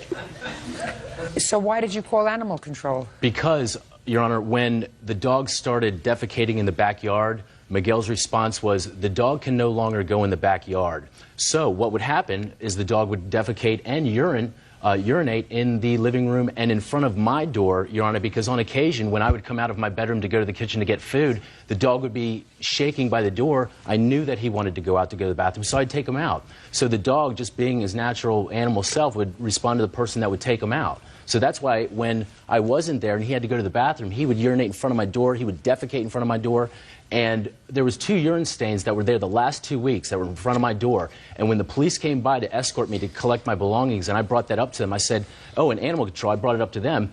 Miguel's response to animal control was, it's my house, meaning I can have it any way I want, urine and all. You still have the dog? Yes, I do. It's a good girl. Yeah, he said it's a nice dog. He said you're not a good I owner. can explain to you about the dog. Go ahead. Okay. She defecated one time, and one time only, and we cleaned it because we lost schedule of walking her. That was one incident. Okay. I think Mr. Noonan probably overreacted. He did. In any event, Mr. Montanez, you are not entitled to storage fees. You are not entitled to money for 30 days' notice. You are not entitled to any money. You owe him $575. And 5 days from today, he's going to report to your shed in the company of a peace officer or a third person to pick up the remainder of his property as depicted here. Thank you very much, gentlemen. That is all. Thank you, Your Honor. Parties are excused. You may step out. Thank you. You're welcome. When the acting father and the biological mother would come home at 3 o'clock in the morning after the bars close is when I would hear hear children activity around the house. We were not hanging out every night.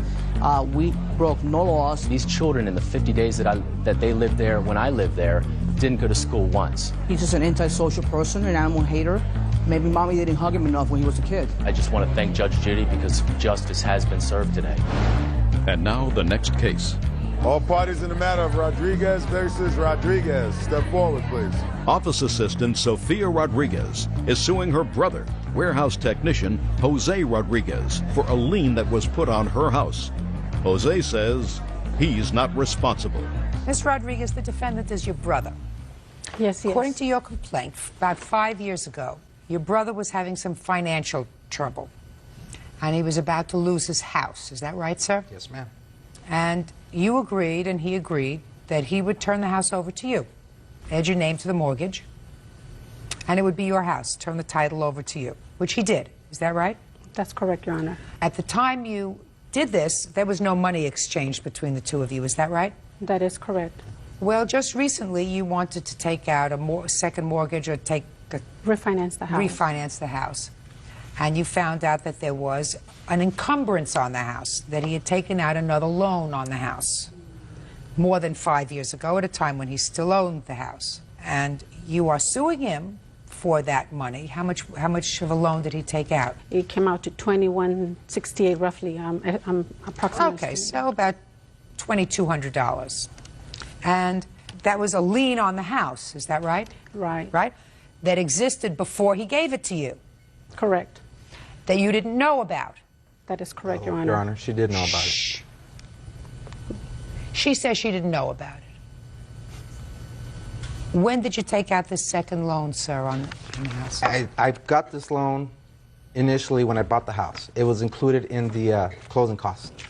And The down payment on the house, how much was that? God, it's been so long I don't remember. It has to probably about $2,800 maybe total. And you didn't put down any money? No, she didn't. I did not. So why are you complaining? I'm not complaining. I assumed the loan. When I assumed the loan, we went to the notary person, and she asked, is there any secondary loans other than 57 or 54, whatever the balance of the mortgage is? And he says no. So he signed, and I have the proof that he signed. I signed, and that's all there is showing. 5 years go by. I want to refinance the house because the payment's too high, and they're telling me I cannot refinance until $1,700 needs to be paid. That's why you do a title search. Right. If I may, Your Honor. Shh.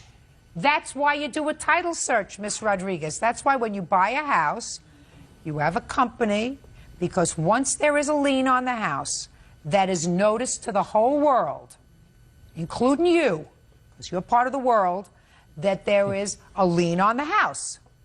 And if you chose to cut corners and not do that, he's not responsible. That's your problem. But I wasn't cutting corners. I was doing him a favor.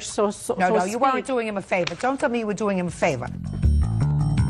I would complain if I were you, because what's happened now is you got a house. You got it for $2,800 less than what your brother paid for it. Minus 2 years that I lived there. And he paid the mortgage for at least part of the 2 years before they were going to foreclose it. So he paid down part of the mortgage. So you're ahead of the game, Miss Rodriguez. Hey, listen to me. No, she didn't help Shh. me. Yes, ma'am. Listen to me. You're ahead of the game. I don't know why you're complaining and why you would take your brother to court. I didn't want to take him to court. I gave him several phone calls. I called him before I even submitted the papers to the court. My mom is in between. He knows that she's upstairs. She couldn't even come with me. That's just for the true. fact that she's heartbroken. She's not. She shouldn't be heartbroken. She is here with me. Listen to me. She shouldn't be heartbroken. You should pay the $2,100 that is outstanding on this loan that he had to cover some of his closing costs and refinance your house, because the mortgage rates are much less now than they were before, which is why you're refinancing your house. But if I would have known. Listen to me. Which is much less. So you're going to be paying much less. You have a house. Your mother lives in the house with you? Yeah, she's about to move out. Good. Ms. Rodriguez, stop complaining. Thanks to Pay the you. money. That's it. No. Goodbye. Ooh. Parties are excused. You may step out. Your Honor, this is case number 57 on the calendar in the matter of Jones versus Freeze. Parties have been sworn in, Judge. You may be seated. Sir, have a seat, please. Mr. Jones, the defendant is your former girlfriend. You were living together for a brief period of time. How long were you actually together? 8 months. You had some problems. The relationship was not going well. You were living together as sort of friends. That's what? I'm not finished. And then she got mad at something and you went out of town. She called and said, you better get yourself over here because they're changing the locks on the door and you better come over and get your stuff. And by the time you got to the apartment, the locks were changed and your stuff was gone. So you're suing her for your stuff. Correct. See how simple and fast I made that? Ms. Freeze says she got fed up. You were intimidating, you were overbearing, you were all those nasty things. She waited until you went out of town on the 1st of March. Yes. And she escaped you by moving into another apartment in the same complex. And she has none of your stuff. And she's counterclaiming because after she moved out into an apartment in the same complex, you signed a new lease in the old apartment and moved in there with your girlfriend. And after you did that, you assaulted her in the mailroom. So she's counterclaiming for an assault in the mailroom, right? Yes, ma'am. Oh, I'm so glad I had my cereal this morning to give me strength. Mr. Jones, what stuff did you have in the apartment that you say she kept? I had my television, I had DVD. Just a minute, your TV. Where's his TV? I don't have his TV. Well, where is it? He had nothing when he came into this. He came into the relationship from his wife. He was married at the time. He left her, moved in with me. He had nothing. He had clothes. He had shoes. Okay. But what's this TV that you're talking about, sir? When I moved out of my wife's, I bought a television. Bought a television. Yes, Tell me ma'am. what it looked like. It was a 27-inch Sanyo picture-in-picture television. You have a receipt for it? I have a copy. I bought it from my friend's pawn shop. Oh, pawn shop. That's where he works on the weekends. Yes, That's where he works every Saturday. This is true. This- I have a receipt. It's a duplicate receipt of all the things that I had. Plus, I have a list here of the other things that I got from my wife's house that we agreed when we divorced. Like what? I got a DVD player from the house. I got about 60 DVD movies, VHS movies. I have a tent, which she took, and she took things out of the cabinet that really didn't pertain to her that was mine. Well, let me ask you this question, sir. You Yes. think she still has the 27-inch TV? I don't know, because she had a television. So what do you think she did with it? I don't know. After this happened, I don't know either. I don't know if she sold it or what. She said she doesn't have it. If she gave it to her friends that helped her move out of there. Maybe. Because when we got together. When did you get the call, sir, to come and get your stuff? I got it March the 1st, approximately 1:15 to 1:30. In the afternoon? Yes, ma'am. Okay. And when did you get over there? I made it back to Oklahoma City about 3:30 to 4. And what happened when you got back there? I went directly to the leasing office. And filled out a new lease. I'm asking you, did you go to your apartment on March 1st? Yes, after I stopped at the leasing And office. what was there? That was my clothes. Clothes? Some of my clothes. What you brought into your relationship. She had took some of my other clothes, but I had some clothes left hanging up in the closet. And other than that, there was nothing there? Correct. Okay.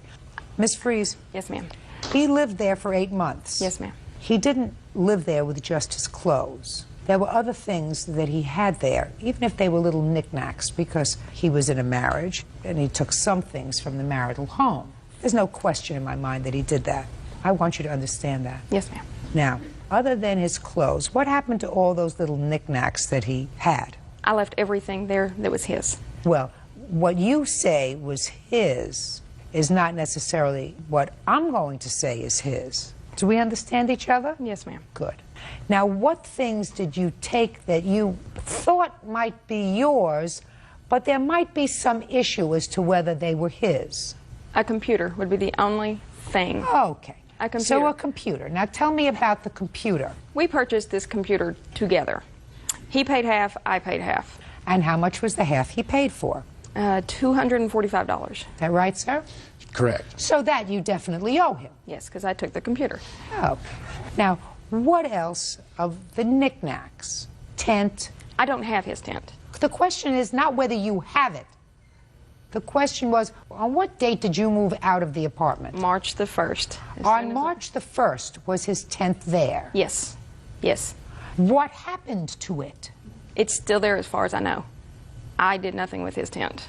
So what you're suggesting is that the people who came in and changed the locks stole his property? I don't know what they did. Well, if you didn't take it, I don't and have the it. only people that had access to the apartment were the people who were changing the locks, you are suggesting that the management or others stole his property. So that what I'm going to suggest that you do, Mr. Jones, is she says she left all of that property there. She's not denying that the tent was there. And I assume the other things that he's questioning too. Yes, I took nothing of his. He came in. He came in with clothes. He came in with personal hygiene. Yes, Miss ma'am. Freeze, we're not going to play with each other because he's going to go to the police department and he's going to file a criminal complaint against other people. And I want to get your statement absolutely 100% clear down, pat, so you have no wiggle room. 2 weeks from now, when the police come to investigate this alleged theft, you are saying that you left his property, including his tent and all other belongings, in the house. Is that what you're saying? Yes, ma'am. You left those all in the house? Yes, ma'am, I did. So that the landlord stole them, is that right? I'm not saying the landlord stole them. I'm saying they're still there. No. I don't believe you. How's that? How's that? Judge Judy continues in a moment. How come you were helping your employee move? We saw a abused woman. Damn, she came and asked us. And later today, Nicholas took me through so much. Listen to me. I have a short life. I'm not interested in what Nicolette has taken you through. I'm interested in the $1,300 for the car. Get to it. Real cases, real people. Judge Judy. Alan Jones claims ex-girlfriend Brenda Fries disposed of his belongings. Brenda says Alan is an abusive man. First you tell me that he moved in with nothing other than his clothes. Then with a little more prodding, we've got the fact, well, there was a tent there, but I left it. And then with a little more prodding, because you don't remember what you said 5 minutes ago, he did have his DVDs there. That's a far cry from he had nothing but the clothes on his back that he walked in with. Who are you? I'm her employer, Judge. You didn't take her stuff. No, sir. You didn't help her move, did you? Yes. Oh, you did? Yes. You're her employer from, what kind of work does she do? We own the computer business, Daystar. We own? Who owns? Oh, I say we, me and my partners. Okay, and what does the defendant do for you? Manager, general manager. And how come you were helping your employee move? We saw a abused woman. Damn, she came and asked us. She asked us. You want to run that by me again. Why did you help your employee to move? She came and said she was in an abusive relationship, which you guys helped me. We helped. Did you take his DVDs? No, ma'am. Who's the we? One guy works with us, his son. Oh, maybe they took his DVDs and his tent. No, ma'am. We just I don't know that at all. We just grabbed heavy stuff. I don't know that at all. You understand what I'm saying to you? Yes, yes. I'm glad you understand what I'm saying to you, sir. Because an abused woman does not move into the same apartment complex. If she's coming to you and asking for you to help her, she wants to get as far away from him as possible. I didn't want to lose that money that I had put up because the lease was in my name. If you're scared to death and you're asking somebody to move, then you Why don't would he have move to stayed a there? place where he knows. That's why you abused women, they go to a shelter, they move to another town, they move to another street. I didn't figure he could afford to stay there. Well, you figured wrong. All right, now tell me about this assault in the mailroom. Oh, I went to go check my mail. When I was checking my mail, I heard someone punch the code to come in. When I turned and looked, it was Alan. And? He came over, he grabbed my arms. When I was trying to get away from him, I don't know if I slipped or what, but when I went down, I hit my forehead. Knotted up pretty good. Well, he didn't push you down. He didn't push me. He grabbed me, though, by my arms, and I was trying to get away from him. Show me how he grabbed you by the arms on this gentleman. Show me. He come in the door.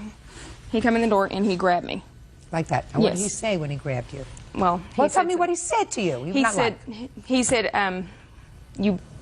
said, give me my stuff back. Is that what you said to her? No, ma'am. Well, tell me what happened in the mailroom. Ma'am, I do not know. I made it home about 4:15 that day. The mailman was still there putting up mail. I went to my apartment, and then I laid down on the couch, thinking nothing about it. I was laid there watching television. And then around 7:15, I got a knock at the door. It was police. They asked me if I was Alan Jones. I said yes. And they said, you're under arrest. I said, for what? And then the officer, she proceeded to tell me that your ex-girlfriend, Brenda Fries, said you beat her up in the mailroom. I hadn't seen Brenda that day. You have the complaint? I have. Let me see. I'd like to see a copy of what she said to the police. Oh, I don't. All I got when I got released I'd like to from see a jail. copy of your complaint. Do you have a copy of your No, complaint? ma'am, I don't. I wasn't able Why to not? get that before I left town. Well, then I'm not interested. I want to see what you told the police. According to you, he said, give me back my stuff. Yes. And then you slipped. Well, I was trying to get away from his grasp. You slipped. I don't know that. You don't know that, but he didn't hit you. No, he grabbed me. I had bruises. Listen to me. Yes, ma'am. Did you tell the police that he beat you up? I told him he grabbed me. Did you tell the police he beat you up? No, ma'am. Okay, but you don't have proof of that. Is that what you were told, that she Yes, said ma'am. he beat you up? I'm dismissing your counterclaim. But I do find that you took some of his property. He values the property at $4,500. I don't know whether it's worth $4,500 or not, and I'm not looking at the receipts that your friend gave you where you work at the pawn shop. Do you understand, sir? Yes, ma'am. But I believe she took some of your DVDs. How many did you have? I had approximately 110 to 110, 120. And what about the DVD player? There was 3 of them. What did you do with 3 DVD players? Well, I got 2 from work, and then I got 1 from my house, from my ex-wife's. Well, how many TVs were in the house? There was 2. And what was a spare? 1 was actually on the brink, yes. And tell me about this tent that you had that she acknowledges was there. It was a 2-room tent. Where'd you get it from? I bought it from Walmart. How much did you pay for it? Was on clearance. It was like $49, but it was priced at $90. I don't pay you for the value Right. of it, sir. I pay, if I'm going to pay you anything, Okay. it's what you paid for it. And when did you buy it? When did I buy it? Why do you keep repeating I didn't hear you. Well, you did hear me. When I bought it in 2000, year 2000. You know, you two fibbers really deserve each other. But He's got a new girlfriend now. What? He moved his girlfriend in the day I moved out. Well, that's a good thing. That is a good thing. Good for her. That's a good thing. Anyway, judgment for the plaintiff in the amount of $1,000. I think that probably all your property is worth that, not the $4,500 that you claim. That's all. Your counterclaim is dismissed. Parties are excused. You may step out. I didn't get what I wanted, but justice is served. He abused me through the whole relationship, and he didn't have what he said. She's psycho. She's a crook. I told him I wanted to leave, but he told me he didn't want me to because he couldn't afford to stay there by himself. She's fruitier than a Fruit Loop. And now the next case. All parties in the matter of Thomas versus Warden, step forward, please. 21-year-old dispatcher Nicolette Thomas is suing 21-year-old auto detailer Anthony Warden for an unpaid loan to buy a car. Ms. Thomas, you claim a loan to the defendant in the amount of $1,300 for an old car. Yes. But it was a new car to him. Right. Why would you loan him $1,300? He was my boyfriend, and we had been dating off and on for about a year. And I got my income tax money, and I was going to get a new car, but we couldn't share cars because we worked different hours. Yes, we were living together. You were living together? Yes, we were. Go ahead. So his boss was selling a Lincoln for $1,600, and he said if we were to give him $1,300, he could drive the car home and just pay the $300 when he gets it. So I loaned him the $1,300. Well, what did you say to him? And what did he say to you? Agreement. Shh, listen to me. Okay. He came home and said to you, my boss has a car that he's selling. Yes, and he wanted me to get the car. I didn't want that car. I wanted a new car. I said, well, I can't give you $1,300. I can loan you $1,300, and you have to pay me back little by little. Is that what happened? No, ma'am. I didn't think so. Go ahead. Your Honor, Nicholas took me through so much. Listen to me. I have a short life. I'm not interested in what Nicolette has taken you through. I'm interested in the $1,300 for the car. Get to it. The $1,300 is right here. I put $1,000 down, she gave me, and we paid $300 for the payment. That's the $1,300. Then she drives the car now. That's the Dodge. Just a second. We're talking about the Lincoln. We're talking about a 1997 Lincoln. I paid cash for my car. Mr. Warden, if you're going to be a liar, I'm not going to listen to you. I read your answer, sir. Your answer says that you took $1,300 from her, but it was a gift. Yes, sir. And now your other story is that you gave the money. It wasn't her money. She never gave me any loan. I've never said that. The money she's talking about is right here. Mr. Warden, you're really going to irritate me. And Bird doesn't like it when people irritate me because he doesn't like my reaction when people irritate me. But I can't stand people who lie to me because they think I'm stupid. That irritates me, and then I tend to explode. Now, you don't want me to explode with you, right? You say in your answer, and I'm paraphrasing, she gave me the money because I spent plenty of money on her while we were together. That's what you said in your answer. That's what you swore to in your answer. Want to show this to Mr. Genius over there and ask him if that's his signature? Is that your signature, sir? Yes, ma'am. I'm sorry. Try to hold it together. understand. Do you understand? Can't always do it. All right. Now, you want to start this all over again? Yes, ma'am. Good. Your boss was selling his car. You came home and you said to Miss Thomas, what? I'm going to purchase a car from my boss. Good. And she said to you what? That she needed a car also. And you said what? That we would finance one, a brand new car for her. And you would pay cash for yours. Yes, ma'am. Where did you get the cash from? My job. That's not what you said here in your answer, Mr. Warden. She gave me money on several occasions, but it had nothing to do with a car or anything. We gave each other money. Well, what did she give you money for at about the time that you bought the car? Around that time, we were hurting because I was purchasing my car and she was purchasing hers. We did not loan each other anything. I didn't ask you whether it was a loan, sir. I said, how much money did she give you at around the time that you purchased the car? Not a cent. Oh, you two people really deserve each other. You're a liar. You can't follow your own storyline in your head. You said we gave each other money back and forth, and by the time I was financing the car, I was really strapped for money. So I said, how much money did she give you? About that time, you said nothing. You are better off without him. Because he's the kind of guy that will continue to lie to you, but will always be tripping over his tie because he doesn't remember 1 minute to the next what story he's telling you. Do you understand? But this was not a loan. You never made him a loan. You gave him the money. Now, you have this new car that you financed? Yes, ma'am. And it's financed in whose name? Both of ours. So he's also responsible for it? Right. Sounds perfect to me. Your case is dismissed. That's all. Parties are excused. You may step.